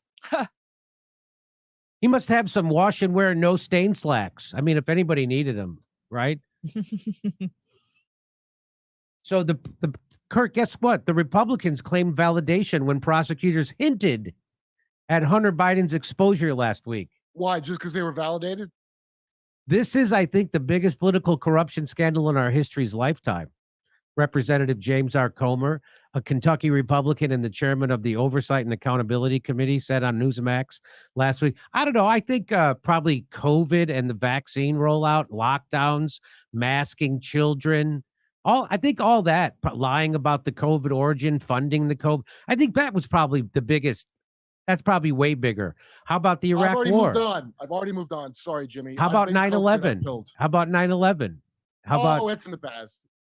Okay. Let bygones be bygones. That's what Martin Bormann used to say. So who said this? A Kentucky Republican and the chairman of the Oversight and Accountability Committee. He said on Newsmax last week, after the prosecutor's filing about Mr. Biden's outreach for his Romanian client. I'll bet you it's not the biggest scandal. Well, while Mr. Comer's committee had released a number of reports chronicling Hunter Biden's work for foreign companies, it did not produce any evidence related to his outreach to the U.S. Maybe because it's all hidden.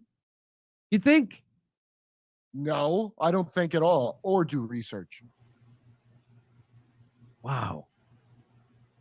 A businessman involved in the project said the outreach was undertaken at the request of Burisma when the company or its partners were having trouble securing regulatory approval for a geothermal energy project in Tuscany. That's a weird thing. Tuscany is known for its access to geothermal power, Kurt, creating brisk competition for companies seeking to enter the space. It is not clear whether the U.S. Embassy went to bat for Burisma. The project fizzled before it ever began drilling in Tuscany, according to the person involved in the geothermal power. Like any good businessman, Hunter Biden was merely pursuing a way to harness the energy coming straight up from hell.